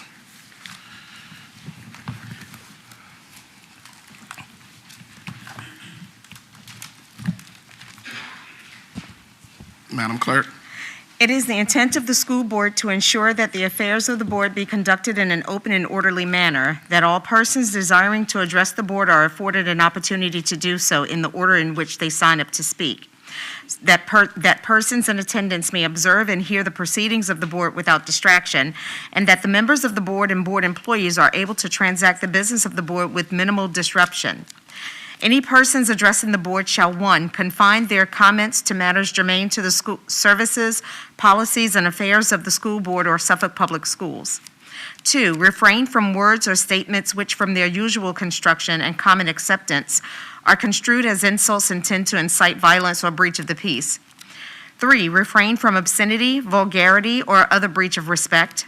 4, comply with the time limit for public comment as set by the board, which can be up to 5 minutes, unless the board, through the exercise of its discretion, decides to allow less than 5 minutes for public comment.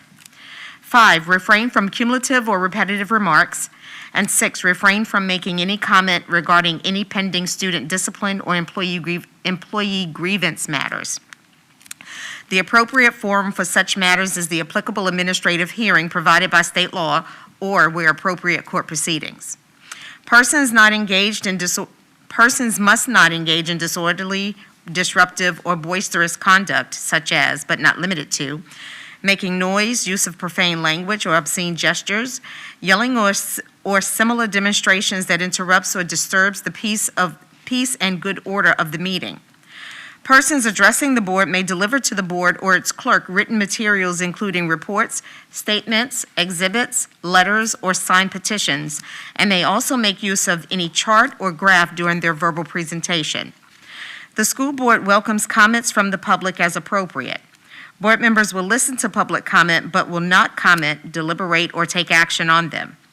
The school board chair may direct the superintendent to investigate items and report back to the school at a subsequent meeting. The chair and other presiding officers shall preserve decorum and shall decide all questions of public order subject to appeal to the board. At the request of the chair, a city police officer shall act as sergeant-at-arms at tonight's board meeting.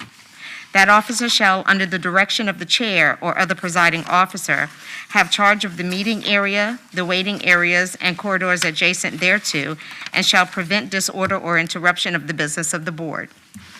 Our first speaker is Michelle Yule regarding buses.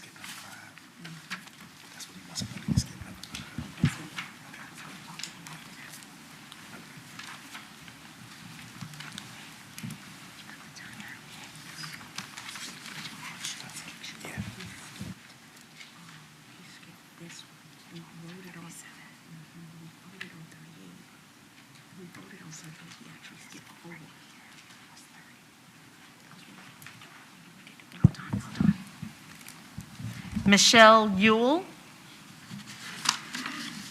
Next speaker. Next speaker, E. Rick Copeland, regarding student achievement and great support by Suffolk Public School System team.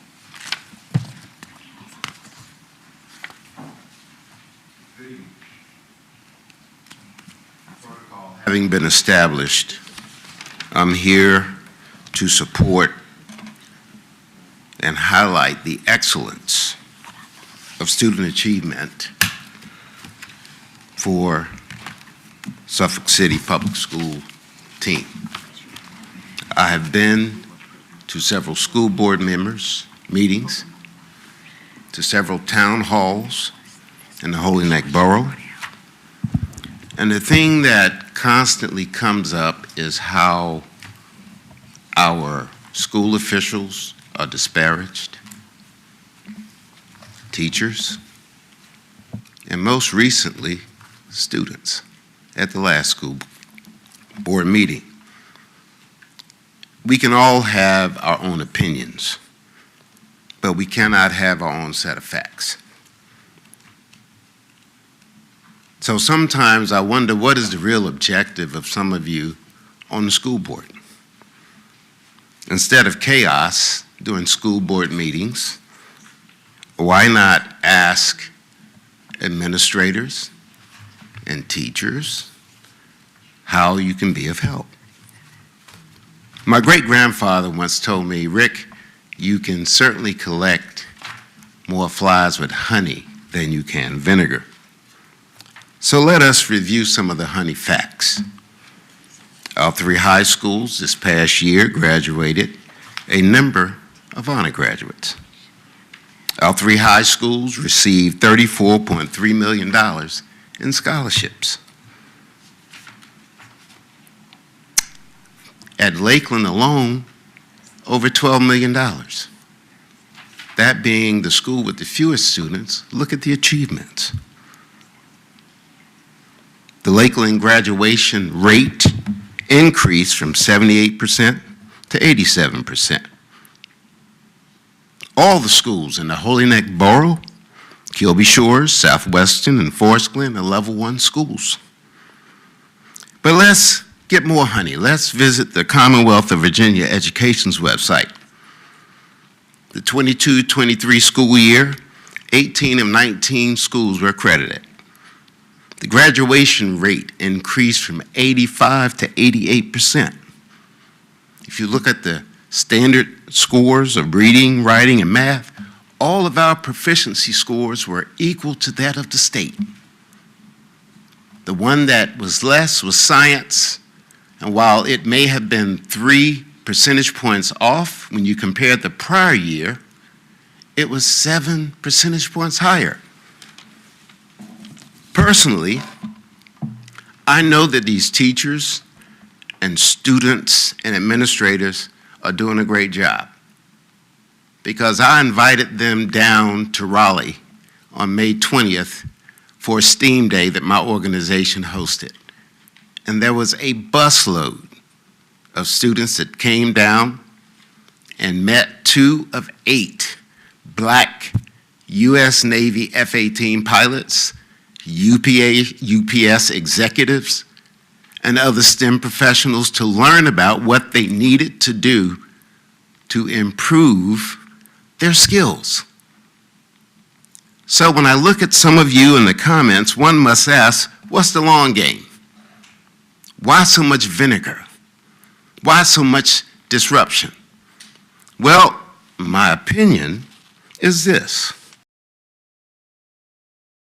On June 20th, 2022 paved the way for public funds to flow to religious schools and private schools.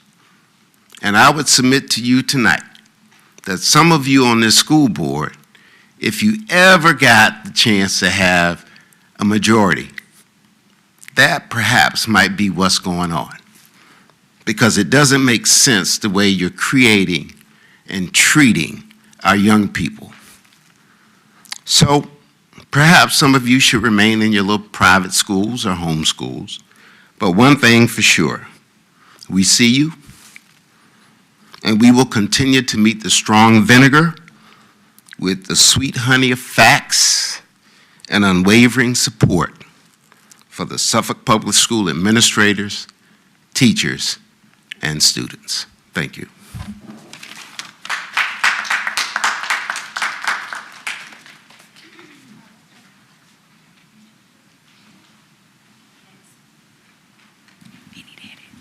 Next speaker, Ms. Juniper Hill.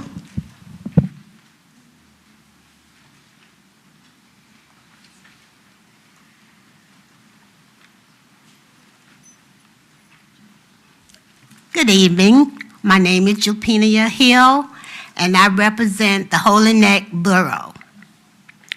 I, too, am disappointed about the negative comments we've been getting about the superintendent and some of the teachers, and belittling the students and their level of achievement in schools. Now, I am a product of Southwestern High School. My children were attending the schools as well. As Mr. Copeland mentioned, the students here in our particular borough are doing very well, and they have, those in the past, have become productive citizens. In reference to the students that went down to Raleigh, my son was one of the photographers who took the pictures for you to see how those students were performing and how excited they were to be in the STEM program. As mentioned, all of the accolades the students received this evening, whether it was in education, the arts, or sports, the students are really talented and doing their very best. And I would appreciate not always hearing the negative comments that people are saying about the superintendent and the school board members. They are doing their very best, and we should be proud that they are being recognized locally, statewide, as well as internationally. Thank you.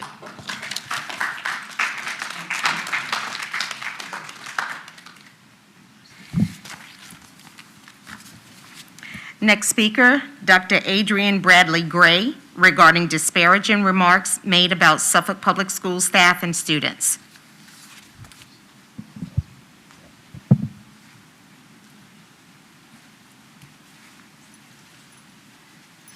Good evening.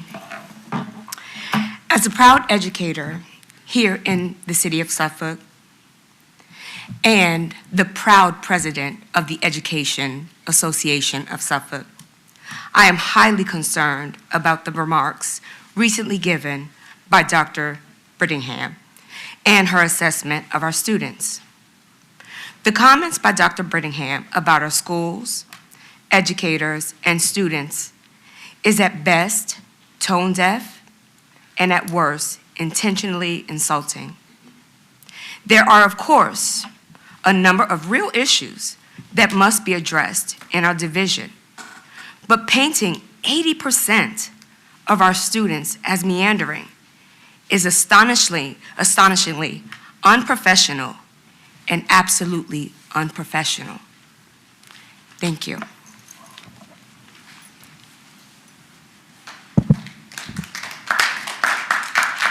Next speaker, Patrice Jones, regarding disparaging remarks made about Suffolk Public School staff and students.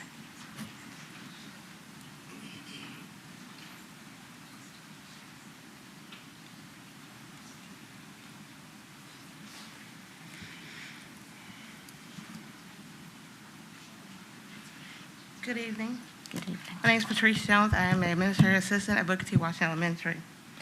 The job of school board member is not to be cataloged the affairs of our division, but to lead the division forward in a productive and efficient way. Sorry. Ms. Jones, I'm going to ask you to stop. Clerk, could you take her back to 450?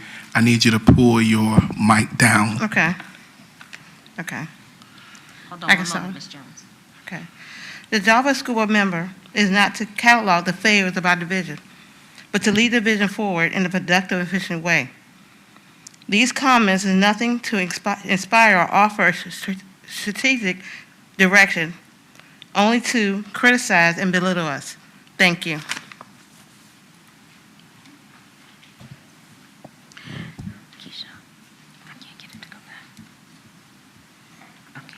Next speaker, Asia Nelson, regarding disparaging remarks made about Suffolk Public Schools and staff.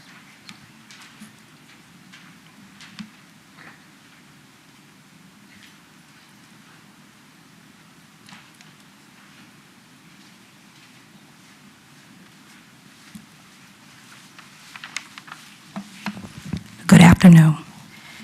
Dr. Brittingham summarized her remarks by saying, "Students meander when the school division bypasses its key responsibilities." What she seems to really mean is that she is afraid to take on the real work that is necessary to help each student reach their potential. Thank you. Next speaker, Kathy Cross, regarding disparaging remarks made about Suffolk Public Schools staff and students.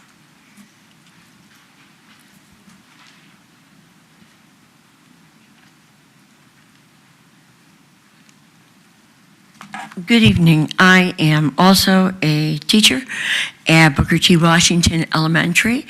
This is my 7th year, and I couldn't ask for a better school system or better students to teach. It is difficult to take Dr. Brittingham at her word that her intentions are in the best interest of our school division when she speaks about our students in such a callous and flippant manner. As she correctly points out, she was elected to represent and voice the concerns of the community, including the educators and the students of Suffolk. She would be wise to speak with a broader section of that community before standing up and painting all our children with the same broad brush. Thank you. Next speaker, Gerald Vergot, regarding safety of children, sexual harassment.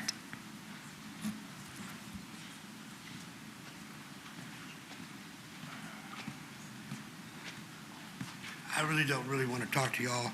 I really wanted to talk to them about what's going on with y'all. And I obviously sitting in here, I can hear a lot of complaints about y'all school boards.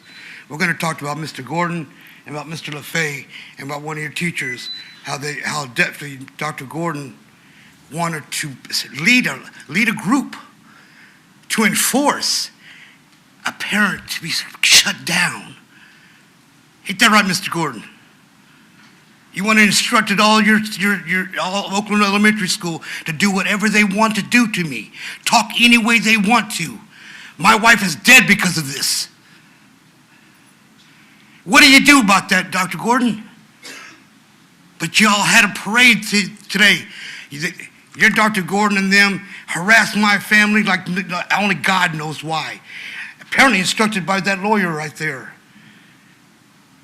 They didn't think this stuff was going to come out so public. How sending the police to my house over fake warrants because your teacher was video chatting my daughter at night times during your virtual when you started it. And when this was brought to the attention of Mr. Gordon and Mr. LaFay, you smiling up there, bro? Brought to their attention, and then Mr. LaFay want to sit there and talk to me in one of their schools where they're trying to ban me from walking into your classrooms. Why am I banned from walking into your classrooms? Because you talk the way you talk, bro. They didn't want to deal with me. They made a fake warrant up there so that I was supposedly trespassing on your school. How could I be trespassing on your school, Dr. Gordon?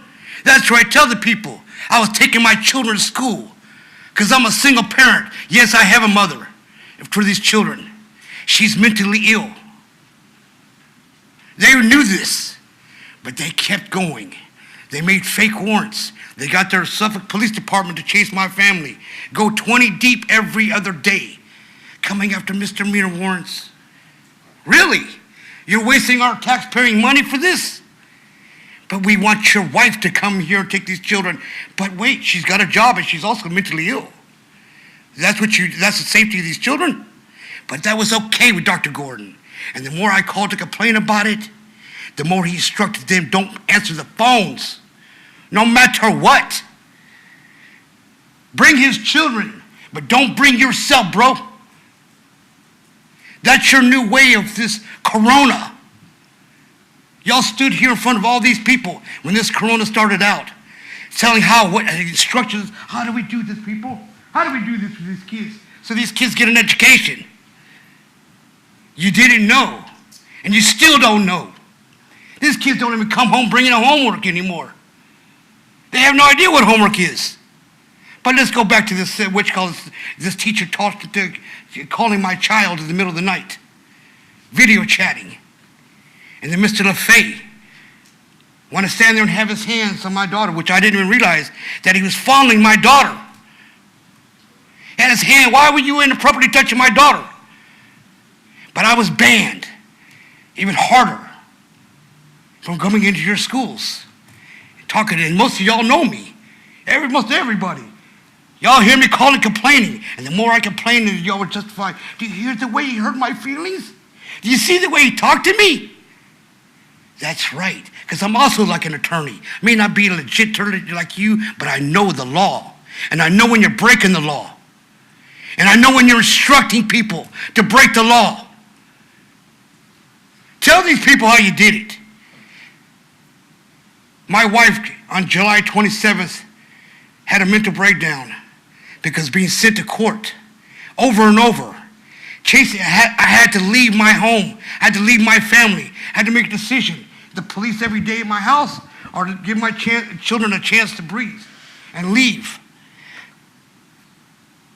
Give them what they want. Let the mother take care of them. Because that's what a mother's supposed to do, right? We would assume.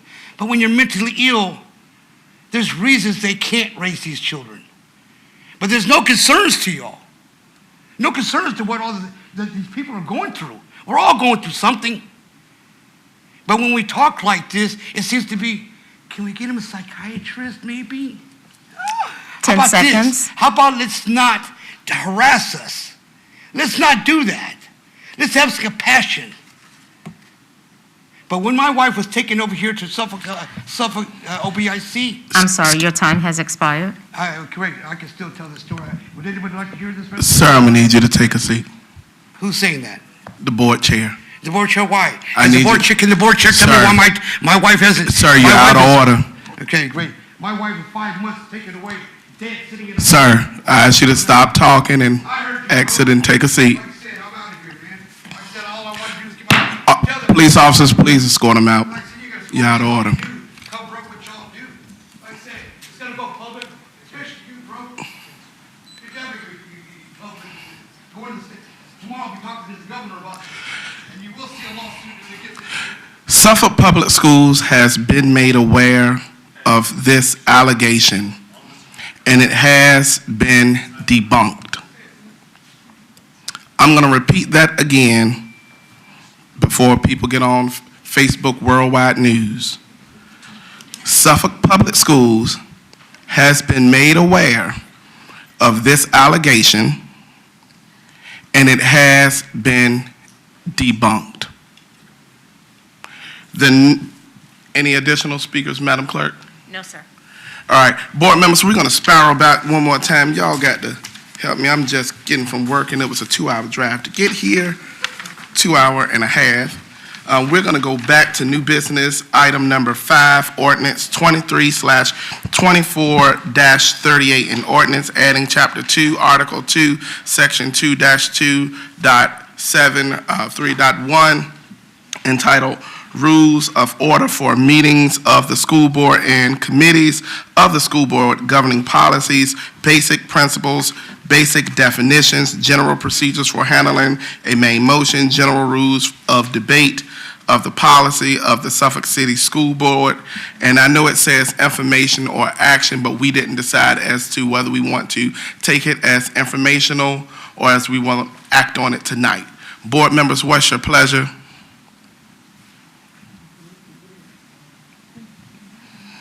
We did not confer with the clerk. Is there a second? The motion has been made by Board Member Dr. Brooks Buck and duly seconded by Board Member Jenkins and Board Member Byram. At this time, is there any discussion, board members? There being, okay, then hit the button. Hold on. No. I'm looking at the thing here. Y'all got to hit the, yeah. But did you touch it to make the motion? I touched the head. Okay, go ahead. Speaker head. You just discussion? Okay. Yes, I want to know if it's possible to amend the motion to include allowing point of order, because the current set of rules gives like a weight of power beyond facilitating the meeting to the chair. And I feel strongly there has to be an opportunity for the other 6 of us, or whoever they may be on this board at any point in time, to have an opportunity to interject and ask a question if there needs to be clarification. I'm not asking for calling the question, shortening debate. I'm suggesting that we allow point of order, because it's just asking for permission to speak. And that is our primary role up here, is to be the voice of the community. Board Member Brittingham. I agree with Vice Chair Howell. We need to have a way to have our voice heard, and point of order is one of those ways as a board member up here that we can seek clarification, or we can seek to bring back the discussion when it comes untethered. I do want to chime in that a point of order is when you're screening against your rules, and a point of information is when you want clarity or point of request for privilege, or is when you're asking to have additional comments. It sounds to me as if you want to categorize those 3 principles into one. I see Attorney Waller. I'm going to come to you, Dr. Brooks. I was only going to address the whole issue about a point of order because the way in which it's been categorized is incorrect. The point of order is made when you believe that the body has strayed from its own rules of order. And so you're asking the chair to make a ruling as to whether or not they're acting outside of the order that you have established. That's what a point of order is. If you look at the rules, the informal rules, it's going to be really hard for someone to deviate from these. I'm going to just tell you, I think if you include the point of order in this, you're going to be right back where you have been, because it's going to open the door for chaos. That's what it's going to do. It's going to open the door for chaos. Board Member Brooks Buck, Dr. Brooks Buck. When we reviewed this in the policy review meeting, we looked at the chair's job, first of all, and in all of our training, the chair's job is to run the meeting. We have an opportunity after each motion, the motion has been made and seconded, to make our points. We left room in the new rules for each person to speak twice on an issue and to speak for as long as 10 minutes, so you get a chance to be heard. There's not anything in there that says nobody can be heard. I don't think it's necessary, but I think I'm not willing to change it to add that, because like I said, the object of this is to try to have a business meeting without confusion and I believe that we can have a business meeting with a group of 7 people, since nobody is standing up and saying your borough and your name and going formal. We have done it since 15 years ago and 11 years ago for me. We were able to do it for the first 6 years I was on the school board without chaos and confusion. And somehow, I believe, if it was without chaos and confusion for the 6 years I joined the board, before confusion was a part of what we were doing, and you were here 4 years before me, I believe that we can do it. And I see no need in adding more. Mr. Waller has given us a comparison. As a matter of fact, he did. He went through each of them and gave us a comparison so that we could see what we were doing and see how it would work. And I see no need in changing it. So my motion is what it was, that we approve it. Okay. I see that the green lights that were up here are no longer up here. Board members, is there any additional discussion?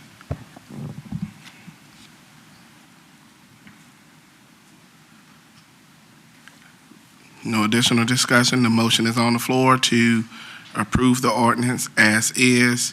The request to amend the ordinance has been denied by the person who made the motion. Is there any additional discussion? There being none, Madam Clerk. Board members, please vote. Motion passed. Thank you. Our next item on our agenda is comments by board members. And at this time, we're going to start with Board Member Byram. Thank you, Mr. Chair. Again, congratulations to all our teachers that were recognized this month. They're doing an outstanding job. I thank those that came forward this evening, made comments about Suffolk Public Schools and what excellent things we are doing, because we have a long history and we're very proud of it. Also, congratulations again to the Fine Arts Department, Nansemond Rivers Chorus for such an outstanding presentation, and to their director, Ms. Waddell, and all of the students. They did an excellent job. I look forward to seeing them on TV, probably. In just a few days, they will be highlighted, I'm quite sure, by one of our local channels. And also, I'd like to wish all the students and teachers, administrators, staff, and all our employees a safe and relaxing winter break. They much deserve it. And thank you, Mr. Chair. Thank you so much, Board Member Byram. My next board member comments, Board Member Slingloff. Thank you. So I just want to say congratulations to everybody that was highlighted tonight. There were many accolades that were in the Good News report, and it was wonderful having Nansemond River High School's choral group here as well. But something that I don't want to overlook that I don't believe was in the Good News report was highlighting the pharmacy that just opened this last week. And I had the privilege of going up there to visit the Operations Center, to tour the Print Center, which is a fantastic operation. I was also thrilled with the pharmacy, and I can speak firsthand that the pharmacy benefits are amazing for our staff, our teachers. I think it is a phenomenal benefit for our teachers and staff. So if you have not checked it out, or if you've not considered the pharmacy, I highly recommend that you reach out to the pharmacy. And I would be amiss if I didn't take note to Dr. Whiting and his staff that are growing the hydroponic lettuce. We got to see the hydroponic, I guess, machines, if you call it, if you will, that were growing the lettuce that they serve in multiple schools, which was just an amazing, really, really neat operation they have going on there. So I wanted to highlight those. I'd also like to congratulate all of the staff, teachers, and students for making it through the first half of the school year. We're almost there, a couple more days, and I hope that you have a wonderful Christmas break, and pat yourself on the back, get some rest, and come back strong for the new year. Thank you.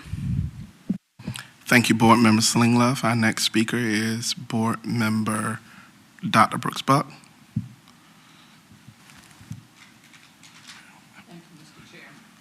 I want to thank Mrs. Morris for her work with special education, and of course, our new chair of the SEAC committee. I know she's going to do a wonderful job. She's been our PTA president and has done a wonderful job. And as I said before, if anybody can get parents and people involved, she's going to be able to do it. So I look forward to what they're going to do next.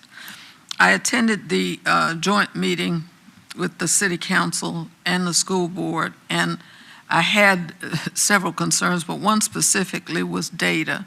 I looked at a form and I saw a table with projections of students, and the projections actually didn't match actual numbers. And so what I would like to see is actual numbers, because I know for one thing, I think my first year giving the commencement, being a part of the commencement program, we had 1,050 students. And I looked on the table and the projection was for 800 and something. And I think that people need to understand some things, as well as another table I looked at that said our population was decreasing. And I thought, okay, I know numbers and I know tables, and of course the numbers did not suggest they were decreasing. And I didn't want that to be left out there, because they're not. While parents have options of homeschool, private school, parochial school, whatever their choices are, they are their choices, and I respect people's choices. But the data that was presented wasn't necessarily consistent with the numbers that I knew we had. And so I asked for those numbers, and when I looked at the numbers of students who left in 2019-20, 43, during COVID, 368, 2021-22, 185, 22-23, 136, and 23-24, 84. They didn't sound at all like the numbers that I heard, and I'd like for our data to be correct, because I don't want people to be confused. Whatever choices people make, I think it needs to be correct. I too attended the opening of the pharmacy, and I thought it was wonderful. Bought some things while I was down there, and I'm just impressed, as Board Member Slingloff was with the lettuce. I was just amazed at what we're doing in our high schools. And at CCAP, I want to congratulate those who got the security grant, the money from the state for the security grant. I think it's outstanding work, and I'm just amazed at all the work we do, in addition to writing grants and getting money, as we have done. And so I just want to give congratulations to them. This is the last part of the school year. I want to say this as well. There were those, and I gave some names, who had a good time harassing me for a while, and continued to do so, said so when they lost in court and left, and indicated that they would. But I think in so doing, as I've heard speakers speak tonight, some of them who think it's funny that they did, but when I heard speakers speak tonight, I think that there are people who do not realize that as they do those kinds of things, they hurt people other than the people they intend to hurt. They say ugly things about our students in an attempt to attack the superintendent. They say ugly things, go to court, lose in court, don't mention it, that they lost in court, and they don't mention those kinds of things, but they pretend that that's some kind of macho way of doing things. I hope that as we begin the new year, we won't begin with that nonsense, because it is indeed nonsense. If there is a reason, indeed, for you to have any kind of legal whatever you have going on, of course that's appropriate. This is America. But if you're just causing chaos, think about the chaos you're causing. You're not helping your community. You're wasting our tax dollars, and you're not impressing anybody, especially when the foolishness is made known. I saw the cameras in the back at our last school board meeting, and I was contacted about that performance being on television in Richmond, as well on TV in Richmond. They took the film up there to show. And I'm thinking, what good are you doing? None. And it's for political purposes. It's not for improving schools. It's not for improving anything. It's about power, and it's about political power, holding on to what you have. It's not for the good of children or teachers or anybody else. And the people who are doing it ought to be ashamed. some who are here who think it's funny are not ashamed, and that's sad. But there are narcissistic people who are anywhere. So I hope that we don't start another year like that. I hope that we can begin the year moving in the right direction, in the same direction. And I wish you all a happy new year and a better one than we've had before. Thank you for all that you've done, our staff, faculty, our parents, and our students, because you've done a great job, and we're very proud of you. Thank you. Thank you, Mr. Riddick. Thank you, Board Member Dr. Brooks Buck. At this time, our next board comment will be by Board Member Jenkins. Thank you, Chair.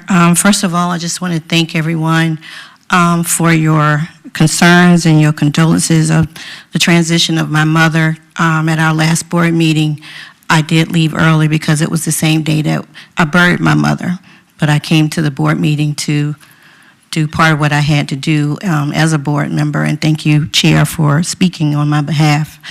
Thank you for the cards. My house is full of plants that was sent by members of Suffolk Public Schools, and even as of yesterday, I received a whole packet of letters and cards from students that I've been in contact with throughout the year, going over to different schools. So thank you so much.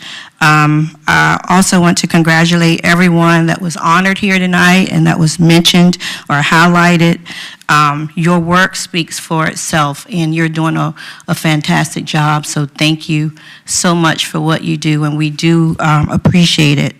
I also was at the pharmacy, and I just want to say our state-of-the-art pharmacy, and we do deliver too. I didn't hear anybody say that, but we do deliver. So our pharmacy is exactly what the doctor ordered. So we are proud of it. Make sure you do your business at Suffolk Public Schools Pharmacy. Again, we are setting the pace of what other schools need to do. So thank you so much, Mrs. Forsman, and the team that made that possible. I attended Nansemond River's Christmas Band concert. I attended the family night at Nansemond Parkway, as well as band night at Fred Cherry, and it was top-notch. These students need to be on TV. It needs to be broadcast how great and talented that they are. And in closing, again, I want to thank all the staff. Dr. Gordon, you all do a fantastic job with what you have and what you do. And I just want to say it is the holiday season, and this week I was bothered because every time I turned on the news, it was somebody missing. Every time, I mean, on my phone, is somebody's missing, found dead. So stay close to your, not just your children, but to your entire family, because once they're gone, they're gone. So stay close to them, love on them, talk to them, have conversations, even hard conversations. Just have conversations and be a part of your family's life, because every day that you live, that's the day closer that you're going to be gone. So Merry Christmas, Happy New Year, and just, again, have a good time when you're with your family. Make it a positive thing. Practice being positive and not negative. Believe me, your heart will beat better. Good night. Thank you, Board Member Jenkins. Next board member's comment by Board Member Dr. Brittingham. Thank you, Board Chair. Good evening. I first want to start by saying again how much I appreciate Mr. Skinner's presentation to us tonight, and particularly because I have a real soft spot in my heart for kids with special needs. And so to hear that the CTE program is meeting the needs of those learners in a way that is going to give them a viable skill when they step out of high school is very encouraging to me. In tandem with that, also getting the report from the SEAC committee. I have high hopes for both the SEAC committee and the CTE committees and what they're going to do, the work that they're going to do moving forward. I am looking forward to see what this new elected board for SEAC is going to do. There's a lot of talent there and a lot of great SPS individuals that are sitting there, parents that are involved in that, so I can't wait to hear their next report. Really, the highlight for me was Nansemond River singing tonight. Those voices were just absolutely amazing. What talent resides, not just in that choral group, but in all the choral groups that we've been so blessed to listen to at our meetings. And I want to finish by wishing everybody a very Merry Christmas, and may the peace and the joy of this season and the birth of Jesus Christ be with all of you, and I hope that you'll have a wonderful evening. Thank you. Vice Chair Howell. Thank you, Board Chair Riddick.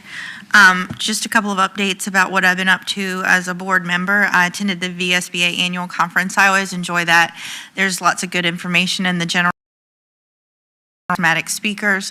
From the smaller sessions, we're able to pull things that are more specific to what we think our needs are in our communities. And I think, if I'm correct, one of the sessions I attended might actually turn into training for our board, or at least a work session. So that was exciting to hear that. I too attended, as we all did, almost all of us did, the December 6th joint meeting with City Council. And all I'm going to speak to that is that I would like to see, we have such a wealth of resources all around us. I would like to see productive and less ceremonial. And I'll just leave it at that. We were asked recently to submit our budget initiatives from each of our vantage points for each borough, and just to put it out there, taking feedback from my town hall conversations with people in my community outside of the town hall, and even some conversations with other board members when I've seen them out and about. Some things that I requested we focus on are improving our food and nutrition program. We found a great vendor at the VSBA conference in the exhibition hall, and I'm hoping that works out for us. I know that we're looking into that. Early literacy is, along with special ed, is kind of my niche, and I always think it's important that we start when they're young, because they pick up so much so early that prevents issues further down the road. Dedicated SROs in each of our 21 schools. Increased funding towards special ed supplies, equipment, support services, things that take some pressure off of our teachers and our families. And finally, I would like to see middle school sports extended to like the baseball arena. That's my favorite, and I think it's a great opportunity to get kids involved in something that keeps them from doing other things. So with that said, that is what I've been up to. I would encourage parents to find a way to be involved in your children's schooling beyond signing forms, asking them how their day was. Those are a great place to start, obviously. But if there's an event at your child's school, attend. If there's a PTA, join. Talk with your children, read with your children, thank a teacher, communicate. You are such a statistically crucial part of your child's educational development, and really sometimes the missing piece. So please, as you're able, get involved with your kiddos' schooling. Finally, I want to thank the officers that are here for us every month. Sometimes they have to keep themselves awake for 4 or 5 hours, and other times they get in on the fun and the action. So I appreciate your support here, and I wish you all a Merry Christmas and a Happy New Year. Thank you, Vice Chair Howell.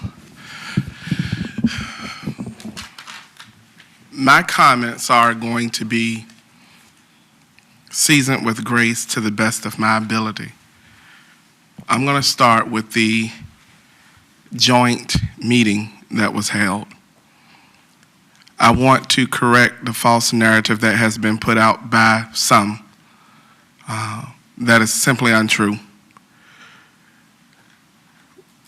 The meeting has the potential to be much more.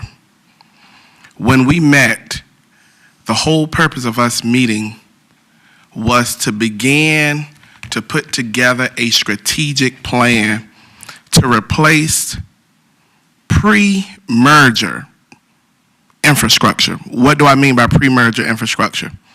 In 1974, the county of Nansemond and the city of Suffolk merged.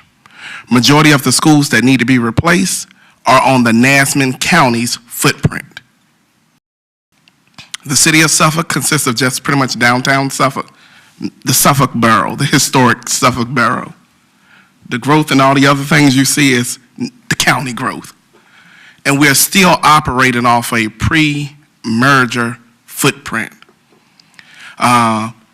If you watch the meeting, you would see that there is a disconnect in the love language between the city, elected officials, and the city staff, the school board elected officials, and the school board staff as to how we decide capacity, which is a disservice to home buyers,